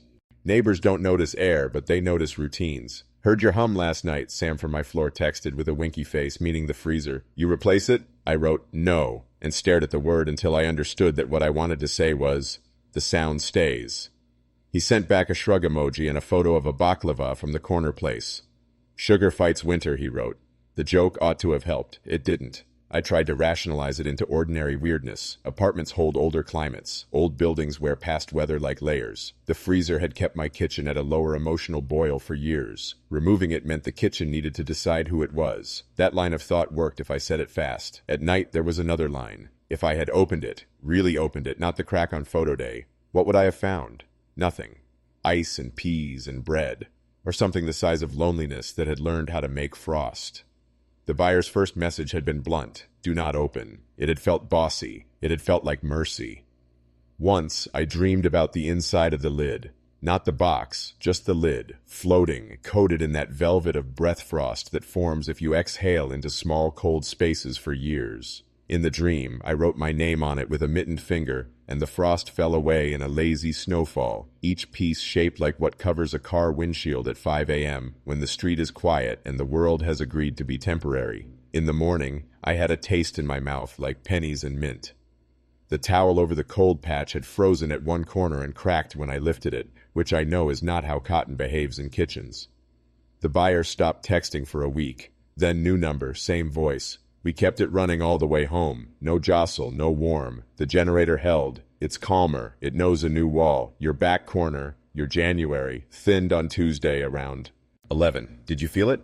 I had. A wave of relief like I had finally found the right switch for a room, except the switch was air. I didn't write back. They sent one more message. If there's a circle left, don't step in it. It's like stepping on a lid you can't see. Months later, summer came, and my friends' kitchens got fat with heat and fruit flies. And mine stayed polite, temperate, as if someone had installed invisible climate control in a single stupid square. If I left a glass of water on the edge of the old rectangle, a lace would form on the outside, tiny feathers of frost that the phone camera couldn't catch because they only existed in the instant before my hand shook. When the first thunderstorm of July rolled in, the patch finally lightened. Rain has a way of arguing with other weathers. The hum visited less, sometimes not at all until late, as if the building or I had made peace with a frequency.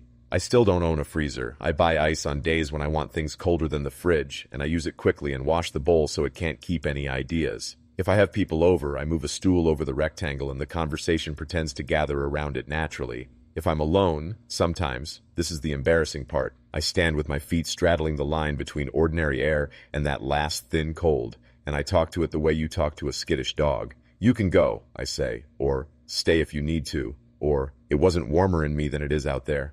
I don't know what I'm addressing. Maybe my months, maybe the thin layer of habit a machine makes with a room when both are left to hum long enough. The buyer wanted more than a free appliance. They wanted my weather. They got it. I have the outline of it still. The rest has gone with their van into a map I won't know. I assume somewhere a room is colder at its edges and a lid is still closed. Ow. tea of kindness or fear, I can't tell. The mirror wasn't heirloom old, just honest old. A beveled rectangle set in a wooden frame with gilt that had gone to a deeper tobacco gold, corners done in that cheap laurel leaf carving that pretends to be classical. The silvering had freckles, foxing, that looked like someone had flicked ink across a small night sky. If you leaned close, you could smell lemon oil sunk into dry wood, and beneath that, the faint metal breath of old glass. It had weight. Picking it up was like lifting a sleeping child who looks lighter than they are. I bought it at a church sale 2 apartments ago because it made hallways look like promises. I hung it between the coat hooks and the door so I could catch myself in passing. A collar straightened, a fleck from toothpaste. The token sanity check before the day had a chance to be itself. The top right corner had a tiny bite out of the bevel where light always bent wrong. I learned its tricks, and it learned mine. It knew what my face did when I was about to lie, and it knew the voice I used to practice not crying. I listed it because of money, yes, and because the wall it sat on had started to warp in my head. It seemed like the mirror was lifting the paint an eyelash's width from the plaster. That's not true. It's the kind of idea you get when your head needs a handle. The listing read, antique mirror, solid wood frame, beveled edge, foxed in places, 24 at 36 inches, heavy, $120 OBO, you carry. I took a picture where my own reflection was a blur, phone in front of my face, window behind me, so no one would add conversation to my features. The first reply came with a tone I recognized from people who take care of fragile things for a living. Is the backboard intact? Any loose tacks? Could you check the hanger, wire, or loop? It asked then. Please don't clean it with ammonia. Lemon oil is fine. If we agree when I arrive, I'll need you to see it. Tan in front of it and say your full name, the one on your ID, 3 times. The next line, it transfers keeping. Mirrors keep. They don't just show. I typed 3 jokes and erased them. Okay, I wrote back like a person who believes in ceremonies at least as much as they believe in rent. They replied almost immediately. Thank you. Don't let it see itself before I arrive. No mirror-facing mirror. No black screens nearby if possible. Cover TV. The care was so specific it made me feel foolish for the cavalier way I'd lived with the thing, tossing scarves over the corner, slapping a valentine to the lower edge with painter's tape. I pulled the floor lamp so its shade wouldn't show up next to the frame like a ghost. I threw a bath towel over the TV. The hanger was a loop screwed into the frame's back, not a wire. The loop had slowly eaten its way into the wood as if the mirror were thirsty for the nail. The backing was rough cardboard with old staples bent like claws and newer staples overlaying the old ones in a palimpsest of other walls. When I took the mirror down to dust behind it before the buyer came, the wall had kept a faint rectangular memory of where it had been. Cleaner paint, like an outline you only see if the light comes just so. I pressed my fingers to the paint because I like to touch where things used to be. The wall was slightly cooler there. Suggestion more than fact, but sensation is often enough. At night, with the hallway light off, the mirror hung like a dark rectangle. Not empty. Never empty. Even turned to the wall, I could feel its size. When you live alone, objects become more pronoun than noun. Him, her, it. That notices. I'd stopped looking directly into it the week before the sale, as if that were a kind of kindness to the buyer I hadn't met yet. I kept catching myself going still near it, not to fix hair or collar, but to check if my face knew me. It did. That was almost worse. The buyer's last message before they came. When you speak your name, don't smile, don't explain, just your name, pronounced the way you keep it. Mirror breath listens to vowels. I imagined fogging the glass with my breath and letters writing themselves in the mist like a grocery store trick, and my hand wanted to touch and my head said, please don't. I turned on the hallway lamp, the one that made everything honey, and waited with the mirror like a person sits with an animal before the vet comes. They arrived with a black cloth folded smaller than seemed possible, a length of butcher paper rolled like a scroll, and a small square of felt they placed on the nearest chair, as if even chairs should be treated kindly.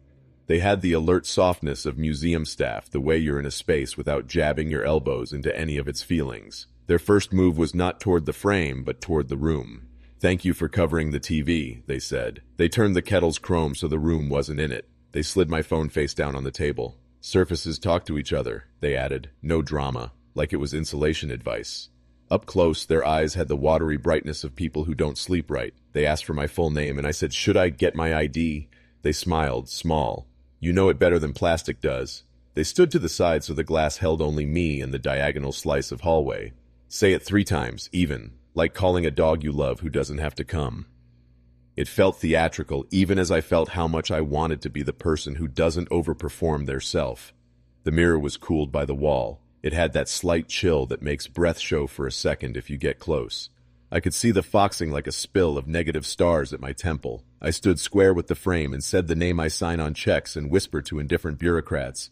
The first time my mouth got too much tongue. The second, I was steady and disliked hearing the exact sound I make when I try to sound steady. The third, I heard it land in the glass and not return. I didn't watch my mouth so much as the mist on the glass. In the lower right corner, my breath beaded in a pattern that didn't match the rest. A feathering like other exhalations had learned where to hold. The buyer was watching too. They nodded, once. "It heard you," they said. "It's keeping released. It will keep the room until it sees me, and then me." They offered me their hand and we didn't shake. They simply held it palm up like the way people show you a small, delicate thing you can't have. They lifted the black cloth, and for a second it seemed like the cloth got colder as it approached the frame. "That's nothing. That's my head." They covered the glass without letting the cloth drag against it, hands at the corners the way you avoid smearing oil on an icon. "We won't let it see itself," they murmured. It confuses the door." The butcher paper went over the cloth like a light smothering snow. They taped the back with that soft tape that doesn't rip paint when you pull it off. They asked for permission to remove the wall hook. "Hooks keep," they said, "sometimes more than the thing that hung." I wanted to be irritated because irritation is a way of keeping your version of the world clean, but the edge of the cloth, near the top corner, squeezed light into a thin, luminous seam, and the seam stung my eyes the way a bright white line does when a sunglass case gives up. They had me hold the bottom of the frame while they unscrewed the loop from the wall. The weight in my hands was denser than it should have been. The mirror made a tiny, not sound as it left its nail, like a cork slipping free without the showy pop, just the internal relief. We carried it through the living room with the easy concentration of people moving a person who might wake. The buyer kept their body between the mirror and my window. In the doorway, the edge of the cloth lifted a fraction in the air and a sliver of glass flashed. I saw my shoulder in it, behind time by a blink, as if the me in that sliver hadn't caught up to standing in a doorway yet. I jerked because that's what I do when I see something I can't file. The buyer said, without looking, "Don't check, don't look tonight. No shiny things. Put towels over bathroom glass. Promise?" "I can," I said. I meant I'll try, because I am an animal who glances at itself while washing hands, who uses the black glass of an oven to make sure a part in my hair looks like I am trying, but not too much. They wrote their number on my palm with a pen that smelled like the caps of markers in first grade. "If you see lag," they said gently, "don't chase it. Don't match it by trying to move slower or faster. That's how you get caught on the wrong side." We eased the mirror into the hallway where their friend, a different friend than the freezer pair, but with the same carefulness, waited with a thick felt wrap and bungee cords. "No cords across the face," the buyer reminded, "not to me." The friend nodded. They moved like dancers who'd rehearsed with heavier partners. As they slid the wrapped mirror into a van, the buyer turned back and said, "If anything of you still sits in the house, wipe the place where your eyes usually meet. Not glass, air." They paused and added, "You did fine. The keeping knows it's allowed to go." They were gone before my body understood how to balance without the weight of the frame. Inside, my hallway looked like it had taken something off and wasn't sure if it should apologize. I put a towel over the bathroom mirror and, on a stupid impulse, over the microwave door tissue. Oh, my phone was still face down. I kept it that way. The kettle's chrome looked like a pupil. I turned it to the wall, then in the black glass of the turned-off TV before I could throw another towel, just a flash. The me there smiled when I hadn't, a slow, private smile like someone being told a secret. And behind my shoulder there was a shape, as if someone had leaned into the frame to see how I was taking it, and then it was gone. I kept the towels up for a night and then for a week. That first night, I did everything wrong. I told myself not to look, and my animal low brain made every black surface into a magnet. You don't realize how many little pools of not quite reflection you live with until you're trying to dye it from yourself. The metal rim of the light switch screws. The shine of a dark wood floor where someone's socks have made a path. The sleepy glare off a phone screen trying to auto-wake just because your hand is nearby. The lag wasn't dramatic. It was small and indecent, like someone staying seated a beat too long after everyone else stands. I would turn my head in the dark window to check if it had started to rain, and the me there would finish the turn after I'd already started another thought. I'd swallow and watch my throat not follow. The me in the oven door squinted at canceled texts. The me in the blackened phone smiled once, wide and a little hungry, and it took that face a second to understand I hadn't. I could live with lag. The wrong expressions made me want to leave my body like a room. Then there were bars of leading, moments where the reflection moved before I did. I reached for a glass and my ghost in the kettle had already decided to touch the handle. I blinked and the me in the window blinked twice, anticipatory, then waited for my lids to catch up. It felt like being taught a dance by someone who keeps stepping on your foot on purpose. I started narrating to myself under my breath like coaxing a child. Turn, now the light, now the sink, get it in the sink. There. The voice was mine and not mine, pitched a little lower the way it goes when you cry in an airport.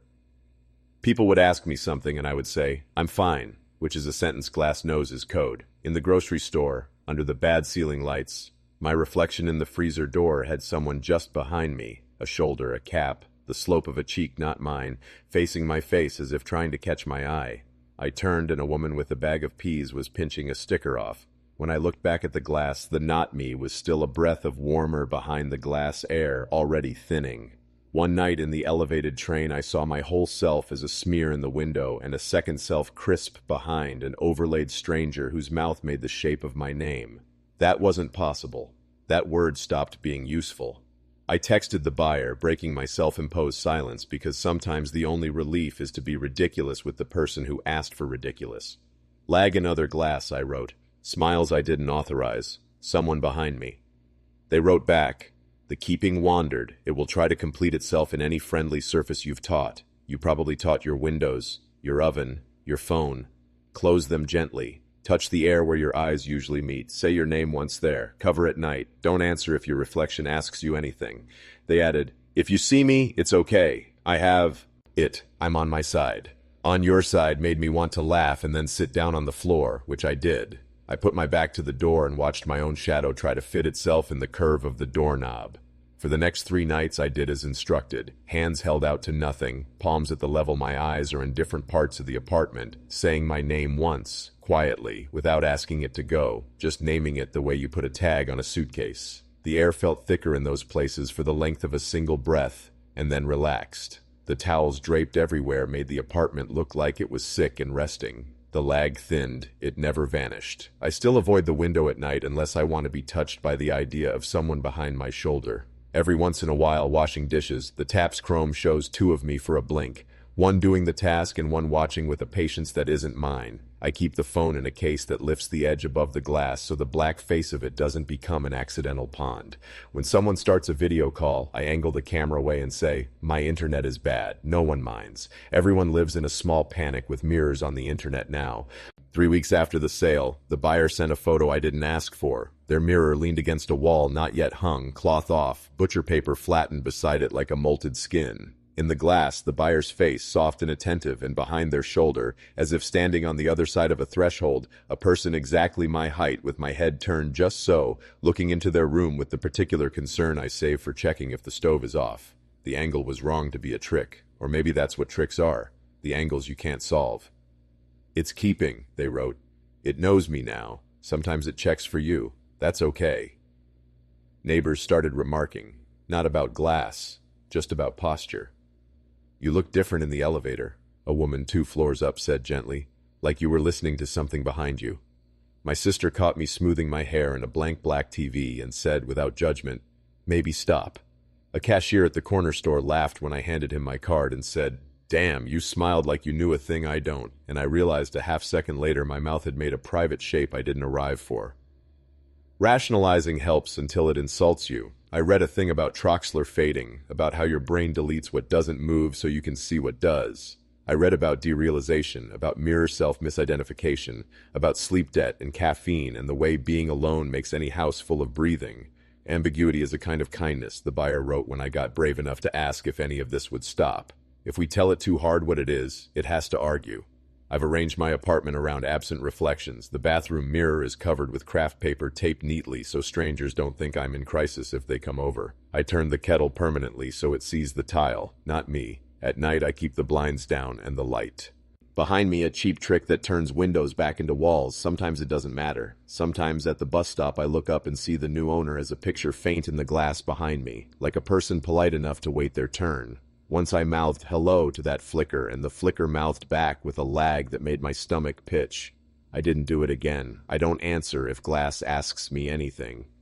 I won't tell you I regret selling the mirror. I don't know if that's true. I miss the wall it made. I miss the way it listened. I don't miss the way my face learned to rely on a rectangle for instructions about being a person in public. The buyer wanted more than furniture. They wanted what the mirror had been keeping, the thread between my face and the space it is in. They have it now. Sometimes, when the room is otherwise honest, I stand where the mirror hung and touch the wall with 2 fingers where my eyes used to be. I say my name once, the way you read your own boarding pass even when you know it by heart, and wait for the breath of a room that remembers me to leave my shoulders. It takes a second. It always did. It was the second black slab I'd owned long enough to memorize by weight, hairline cracks spidered under the corner of the tempered glass, a crescent scuff where I dropped it onto my keys, a small shine on the case near the volume buttons from thumb worry. I'd carried it for 4 years, maybe 5, long enough for the back to warm to body temperature within a minute of pocket. The speaker had a tired buzz when it got too loud, as if something inside had come unglued. It was still worth money. I wasn't. The listing was the usual math of a person trying to make a bill turn into a number. Smartphone unlocked, 128 GB, good condition, battery 81% health, comes with case and charger, $160 OBO, meet public place. I typed factory reset after sale because that's what you're supposed to say. The phone's notebooks were a mess of grocery lists and draft apologies. The voice memos folder had 8 titled things and 37 untitled hummings of songs I meant to learn. A to-do list read to myself like a spell, my mother's laugh from the 3rd try at making soup in March. I told myself I would export them. I told myself I would remember the ones that mattered. The first reply wasn't the scammer kind or the lowball $60 now kind. It was specific. Is it still available? Please don't wipe. I collect voices. I like the hum of a life. If possible, leave all voicemails, voice memos, and the current voicemail greeting. You can log out of accounts. I'll pay asking in cash. I stared at collect voices until the words lost their shapes. I'll wipe personal info, I wrote, because dignity. They responded, you can log out. Please don't erase the sound. The sound holds. I'll bring a liner. Don't power it down before I get there. Keep it in the case. Cases keep breath. Liner, I typed, then erased. Okay, I sent. The second message landed while I was still looking.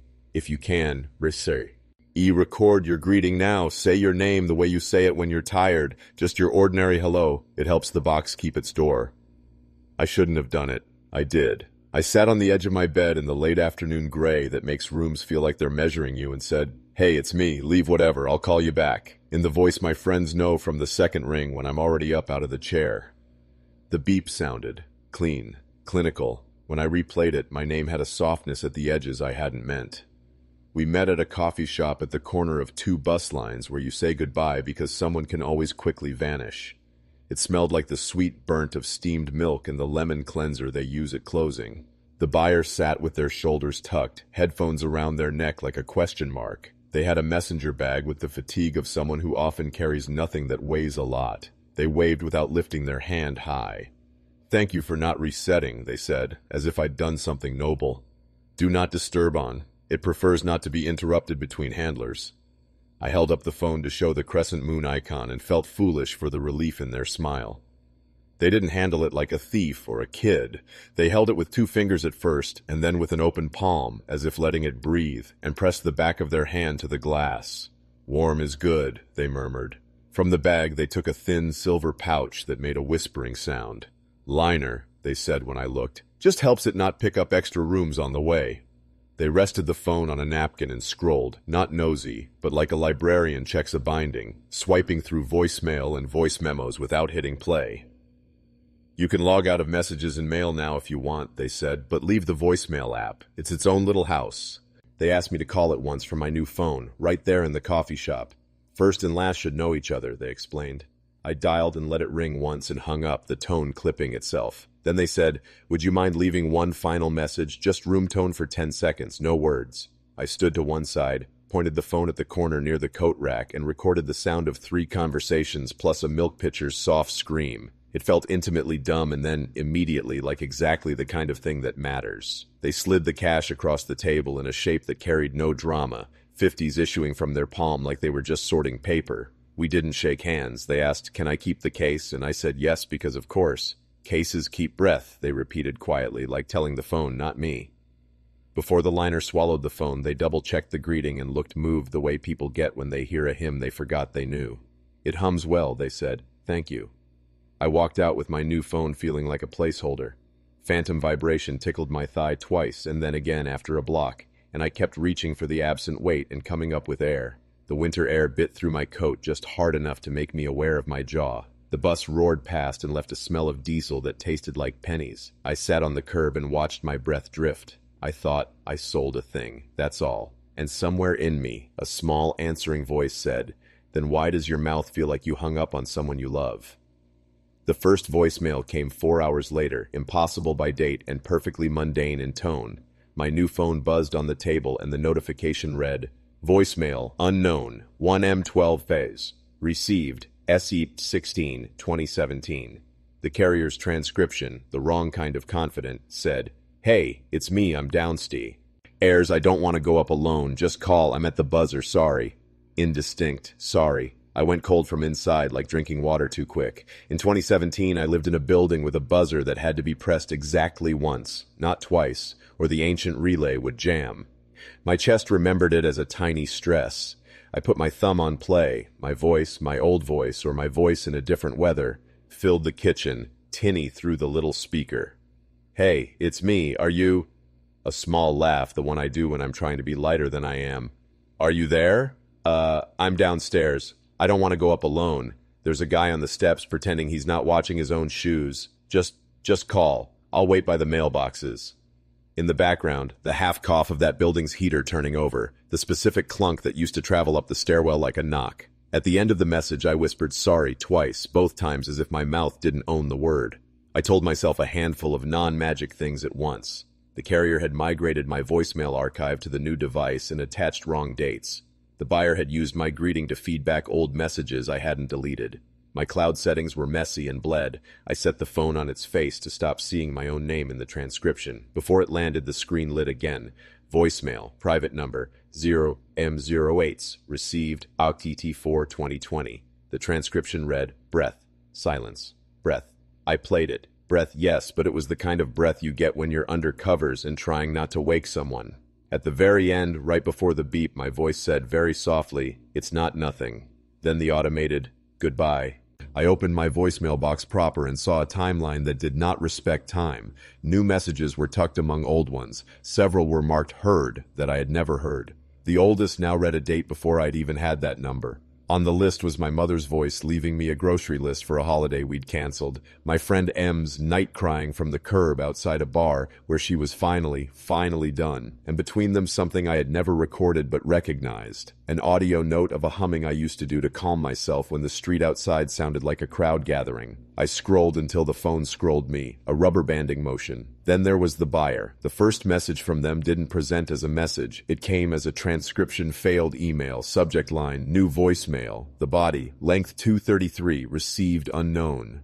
The audio, when I tapped, was a low room hum, the careful shuffle of someone avoiding creaky boards, and a voice not mine saying, "It holds a lot. Please don't be afraid. I won't take what talks to you. I will keep what leaks." Their voice had that soft rawness of a long night, the consonants careful like they had learned to speak quiet. At the very end they said, "Your greeting is kind. Leave it. It knits." I turned my phone off. I turned it on again. The screen showed 3 more voicemails, none from numbers, none with useful metadata. One was my father in 2019 asking me if I was eating enough, the exact phrasing I always found both generous and enraging. I'd saved that one and hated myself for it. Now it sat next to something I don't have. My own voice saying, "I'm fine. It's so warm in there." And the sound of my apartment's old fridge humming in B-flat. I could find B-flat because the radiator at 1 a.m. always sang it like a scar. At 1:12 a.m. my phone rang with the hum that isn't a ring, just that small pre-connection electricity you hear if your ear is on the line. It stopped before I could pick up. Immediately the voicemail icon popped up. The transcription was a mess of suggestion. Don't answer if I call from the stairs, stars, upstairs. Don't wait. I can hear you. I played it twice and listened to the edges, the part before the beep, the breath patterns, the sound of my shoes on my old stairwell, small rubber tapping on wood, the way my name came from my own mouth like I was trying it out. I texted the buyer through the Craigslist relay because I couldn't commit to making them a real contact. "My old voicemails are showing up on my new phone with wrong dates. Is this you?" They replied instantly, "No, it's them. Voices don't throw themselves away just because you swap glass. It's okay, it will sort. If you can, don't erase. It's harder if you erase. I typed, "This feels invasive," and didn't send it. They messaged again. "If it's too loud, open a window or put the phone in a drawer with a soft shirt. Muffled doesn't cut it off. It just stops the room from getting excited." I spent the rest of the night with my phone wrapped in an old t-shirt that smells like my winter coat, sitting in the sock drawer, it and me both performing an imitation of calm. Through the drawer, I could still hear the little boop that says a voicemail has landed, quiet as a frog 2 rooms over. The house listened. I didn't sleep. You can make anything administrative if you work at it hard enough. I started treating my voicemail like laundry. I sorted. I labeled. I made a note to call the carrier, then didn't call the carrier because the words "technical issue" felt like a lie I would have to tell a bored voice who didn't deserve it. I changed every password I could remember. I revoked app permissions from things I hadn't opened since a different mood. I toggled off visual voicemail and then back on. The messages kept coming with their own sense of time. New old things, old new things. My own voice shaved from the edges of years and handed back to me without the context that kept them gentle. They weren't all sad. That surprised me. There was one of me explaining to my niece how to crack an egg without getting shell in the bowl. "Don't whack it. Find the line with your thumbs." Yeah, like that. Perfect. And in the background, my sister's radio did the weather in 2 languages. There was one of me reading the first paragraph of a book I loved into my phone as a talisman to get through a waiting room, and my voice did that hopeful lift on the end of sentences, which means I'm bracing for impact. There was another that felt like eavesdropping on my own body. 10 minutes of nothing but the laundry room at my old place between cycles, the dryers cooling, the fluorescent light buzzing at a pitch that made my jaw ache. I must have recorded it to sample the sound, or to prove to my future self that I'd survived it. I didn't remember holding the phone up to a hum like a microphone to a choir. The buyer sent their own messages, not frequent, never at exactly the same time, each like a small report from a lab. "Your greeting helps when I'm tired," one read. "Your voice reminds the box which door it is." Another, "I found a message you left yourself and never listened to. You said, 'This isn't what I wanna tell you, but it's the thing I can say fast,' and then you hung up." They would describe background sounds like a detective trying to be kind. "The kettle in that one whistles low, the way yours did when the gasket started to go," or "A bus exhaled outside, Route 15, yours, and you swallowed before you said hello." Their tenderness made me more angry than cruelty would have. I asked once, "What do you do with them?" They wrote, "Keep catalog. Sometimes I call and let them talk to each other." I didn't respond for a day because I needed a day to be the kind of person who could read that sentence and not go to pieces. When I did respond, I typed, "You can't know the things you write." And then, "How do you know?" They answered, "You told your phone, not in words. Voices choose their weather. The box learned the shape of you. I didn't take it. I just didn't ask it to leave." There's a logic-flavored explanation for all of this. Some mixture of account-linked voicemail servers, carrier migration, spoofed numbers, a buyer with too much access to my old device, and an appetite for theater. I prefer that one on mornings when sunlight makes the dust look like a joke I'm in on. On nights, the explanations that take less energy are the ones that admit limitation. It kept a part of your voice and wanted to be helpful, is kinder in the dark than, "You sold hardware. It sold you." The messages got stranger in their ordinariness. Once I got a voicemail of me calling my father and hanging up before his machine engaged. You could hear my father's apartment. He keeps the TV on low like company, even though our numbers never connected. I recognized the game show jingle like a knife in my pocket. Another time I got this. Just the little inhale I do before I say no to something I want to say yes to. 7 seconds of it, the way it gathers and backs away. How did I capture that? How would I press record to punish or save myself? The message's date said, unknown. There were warnings, or they felt like warnings because my brain puts shapes on clouds. The buyer's voice, in 1 2-second call, said, "Not from upstairs," and then cut. A week later, my own voice in another message said very clearly, "Don't answer if I call from the top of the stairs." The carrier's transcript heard stairs as stars first, then corrected itself when I hit play. My old building had the kind of stairwell where sound travels in shy spirals. My current place does not. Still, I found myself hovering in the hall at night when the upstairs neighbor came home, holding my phone like a superstition and letting it ring once without lifting it. I do little things to manage the noise now. I keep the voicemail box full so new messages have to fight their way in. I leave 1-minute room tones of my current apartment, radiator hisses, street wash, kettle at 70% boil, so the attention has something to chew on besides me. It helps, or it makes me feel like I'm helping. I change my number. The calls found me anyway, tucked in my carrier app's unknowns, like fish behind glass. Sometimes when I'm kind to myself, I think of the buyer as a librarian in a building where the books write themselves. Other times I think of them as a person who wanted to take the small animals of other people's speech and keep them in terrariums, name tags neat, water fresh, because they are more comfortable with echoes than with living mouths. Both versions keep me from picking a fight I would lose. They still write occasionally. Tonight your voice was happy for 21 seconds without company, they'll send. Or, you said a name in your sleep. It wasn't mine. I don't ask how they know. I let the messages live in the drawer with old receipts and an extra charger that never charges. I don't have an end for you that's clean. I didn't get my voice back because I didn't lose it. Nurse. Odd exactly. I hear myself in the kettle's hiss and in the way I say oh when I understand a text is not going to bring me what I wanted. When I go to bed, I set my phone in a different room and let the old messages arrive like weather in another town. Every once in a while, I'll call my own number and leave something small that feels honest. A grocery list, the first lines of a book, the word okay said in 5 different ways. And when the beep comes, I breathe and try to keep it steady so it doesn't sound like fear. If I get a call from unknown while I'm on the stairs, I don't answer. I stand still and let the ring take the room, and I watch the light from the street move on the banister like memory trying to be helpful. And I remind myself that not everything that sounds like me needs me to pick it up. The buyer wanted the hum of a life.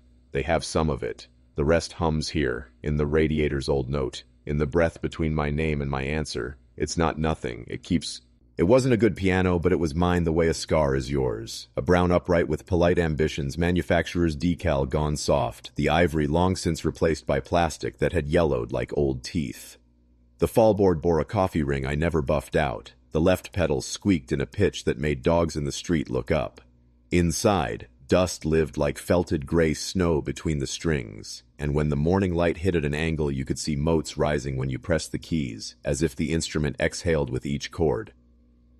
I bought it 4 apartments ago from a woman who said her children didn't play anymore, and if someone didn't come Saturday, she'd just pay the junk guys. It took 3 friends and 2 strangers and a strap that cut a bruise into my shoulder blade to get it up the stairs then. We sweated it across a hallway so narrow we had to breathe in sync. When we finally got it in, we stood around laughing too hard and touching the bruises like a blessing. I found a pencil stub in the keybed groove the first week I had it, chewed down to a nub, and used it to write the dates I learned things on a scrap of paper folded into the bench.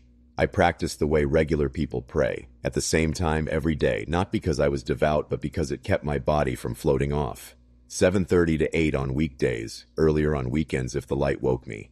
The neighbor under me once texted that he could set his watch by my D major scale. He meant it kindly. The apartment breathed with it. The floorboard under my left foot creaked a thin E when I reached for the pedal. The radiator clicked in sympathetic little triplets at the end of the hour as if applauding. If I skipped, the room sat like a held breath until I came home and put my fingers down again. Then money did what it does, plus a feeling I couldn't name that gathered like a storm near my chest whenever I walked past. I told myself it was about space, that the piano made the living room feel like a waiting room. I told myself it was ridiculous for an adult to live around a piece of furniture that weighed as much as a small car if they didn't touch it every day. The real thing was quieter. I couldn't sit at it without having to be a person I'd promised to be, and some days even that small promise scraped. The listing read, free, upright piano, heavy, U-Haul, 2 flights, tight turn, plays, but due for tuning. Finish scratched, bench included, please bring blanket straps, near Ash 7th. I took photos with the fallboard open, keys exposed in that self-conscious way they have, the nameboard like a chest bared. I listed the one honest flaw that felt like a confession. Middle C a touch sour. I added, I can't help carry shoulder, but I'll hold doors. I left out that my hands shook when I typed, free. The first serious reply arrived in 2 lines. We can take it this week. 1 request. When we arrive, please play your favorite piece one last time and leave the fallboard open until it's in the van. It helps it not close on its memory. Then, leave the bench at your height. It landed me. I had been, in secret, rehearsing a private goodbye. Nothing with a bow, just a run-through that would be like a haircut you give yourself. The words fallboard open made my scalp prickle. The fallboard is the eyelid of the piano. I'd never thought of it that way until the phrase "close on its memory" came and sat in my lap. We wrote back and forth about logistics that felt like binding spells. 4 people, a narrow stair. Could the back door open onto the alley? Would the dolly fit? In between, the buyer slipped other requests like stitches in different thread. If you can, leave the metronome where you keep it. On the top left, shaped like a pyramid, nicked at the apex from a fall in 2019. If the room can be quiet for a minute before we play, that helps. I turned off the fridge for the first time in years, and the sudden lack of hum made my head ring. The night before they came, I propped the fall board open with the pencil stub because the inner hinge had started to be stubborn. I sat on the bench and placed my hands on the keys without pressing. The keys were cold in a way that remembered bodies. The bench had one leg shorter, the front right, so I'd wadded a folded bag under it, exactly 3 grocery receipts thick. The higher of it under my thighs was a familiar complaint. I didn't play. I left the lid open overnight because the email had asked and because I wanted to see if anything in my room would rearrange itself to keep from closing. At 7:29 p.m., the practice hour I had taught my walls, the light fell through the window across the keys and made a clean ladder. Dust rose and hung in the beam like a changed mind. I rehearsed the first line of what I'd play in my head. A string of broken chords I can do even when I'm too sad for music. Nothing fancy. The piece that feels like standing under a gentle shower. My hands know the shape without me. My left hand rocks like a boat while my right lays little stones. I didn't say its title because naming things makes them sit up, and the room was already very awake. The buyer texted, 10 minutes out, thank you for keeping it open. I wrote back an okay that meant something heavier. I set the bench where my knees always kissed the underside of the keybed when I leaned in. I placed the metronome on the top and set it without starting it, so the pendulum waited in the middle like a held breath. The radiator clicked. In the empty space under the keys, the dust motes drifted in a small, private storm as if breath had just moved, and I told myself it was the window, not a thing leaving. They arrived with quiet like movers do when they love an object more than the money. 2 of them, 3, once the third emerged from the van with a quilted blanket over their shoulder and a strap in their teeth. The buyer was the kind with hands that look ordinary until they're near something fragile, and then you see the grammar of years. They touched the top of the case with the back of their fingers, as if checking for heat. Thank you, they said to the instrument without looking at me. Do you mind if I record just a little? It helps the room forget gently. They put a small black box on the top board, no bigger than a deck of cards, with a tiny red light. They faced it toward the corner where the window meets the bookshelf, the place the sound loved to pool. Then, this is what changed my chemistry. They stepped back from the bench and gestured for me to sit like a doctor inviting a patient to breathe. Your favorite, they said, too soft to be performance. As you do it, I won't speak. The keys met my fingers with all their remembered complaints. The D felt a hair lower than it should. The A above middle C was proud of itself. The left pedal squeaked if I put weight on it wrong, so I learned to be delicate. The first bar unfurled and my wrist remembered how to slide my hand so I don't lift in between. The chord progression wakes the piece by itself. House lights rising on a stage that doesn't exist. The buyer stood still. The other 2 leaned against the wall like people at a wake who know not to hover. The metronome waited, and I felt the temptation to wind it and start it, and then decided the sound of its tick would push the music into an order I couldn't stand. I let my body pick a slow. It wasn't pretty. That was a relief. My thumb dragged a bit in bar 5 where the knuckle tightens if I'm not careful. The pedal sang its tiny complaint. The radiator ticked once, right where it always does at the end of the second page, like punctuation.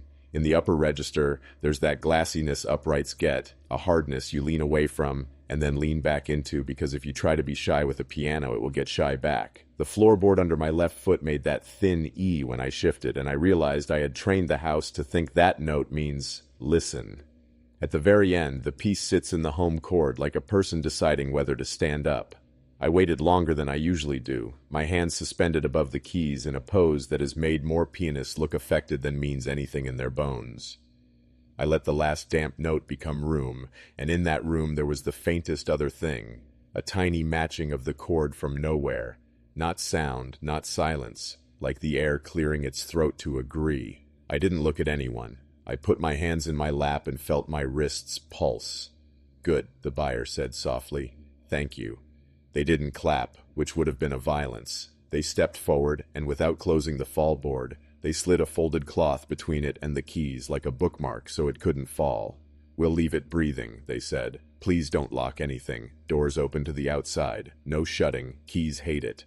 The rest was physics. The straps cinched with small thunder. The dolly metal squealed like a note the piano didn't know how to sing. When they tipped the instrument back, the keys spilled a low, accidental chord like a shocked animal. We paused at the door while my hallway widened itself like a mouth refusing to give. You can go ahead, the buyer told me. It likes to follow the person who warmed it. I had not expected to be part of the moving crew in that way. I walked the path to the stairwell I'd taken 1,000 times to check my mail, but slower, and the walls paid attention. On the stairs, the case brushed paint. The instrument groaned. Metal on wood, a sympathetic hum. A picture in the stairwell rattled in its frame at the precise pitch of my left pedal's squeak. The second mover, sweating, murmured at it, "We've got you," which is what you say to people when they are in pain. On the third step from the bottom, the dolly snagged. The strap across the fallboard shifted, and we all made this indecent intake of breath, the same sound people make when a child nearly falls and rights itself. The buyer put their palm flat on the keys, not to press but to reassure, as if each key could feel a hand. We rolled it into the lobby and from there into night. The van waited with its back doors open like a stage mouth. The buyer had blankets ready, but they did not cover the front. They left the keys facing out, strapped the body and the back, tucked the sides. "It breathes better," they said. "We'll cover when it's learned the van." They plugged it into nothing because it is an instrument that makes its own power, but they did set the little recorder on the case still running. "Just another minute, waya," they said to the air, like letting a child look at the playground one more time before you say it's time to go. When they shut the van doors, they did it the way you close a book you're not done with yet. "Thank you for leaving it open," they said again. "Sometimes rooms close a mouth on a piano, then it bites." They winced at their own phrasing, a sorry lifting in the eyebrows. "We'll send you a hello when it's settled. If you hear anything around 7:30, for a little while, that's just the practice not knowing where to sit." They wrote their number on the corner of a moving blanket receipt, and I folded it into my pocket and then smoothed it flat twice like that would help. The van pulled away with the keys still facing the street, gleaming teeth disappearing down the block, and I went upstairs and didn't turn on the lights. The bench sat like an amputated idea in the middle of the room. The fallboard left a strip of lighter wood where air had not touched in years. My hands shook like I'd been holding something heavy and had just put it down. The first night at 7:30, the room ticked, then lifted its own lid. Not really, but the feeling of it. In the still place where the keys used to be, there was a pressure like the air had practiced a shape for so long it couldn't stand not to rehearse it. I put my palm out, not touching furniture, and felt the slightest draft that went in time with the left hand I wasn't moving. The radiator, Ernest, clicked on its cue. I could tell you it was neighbors. Downstairs owns a keyboard and plays it like a hamster runs, sudden sprints, long silences.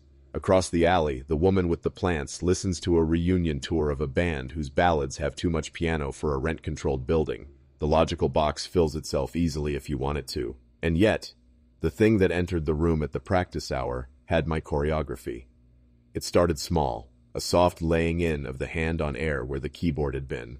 I would be washing a dish and my body would turn because behind me the bench would creak, except the bench was 3 feet to the left against the wall now, and still the pressure of someone sitting down punched a breath from the wood. The floorboard under the old left foot spot sang its thin E when I stepped there by accident. I pretended I was stepping there by accident more and more. The sound, if sound is the word, was not a recorded ghost. It did not Oop!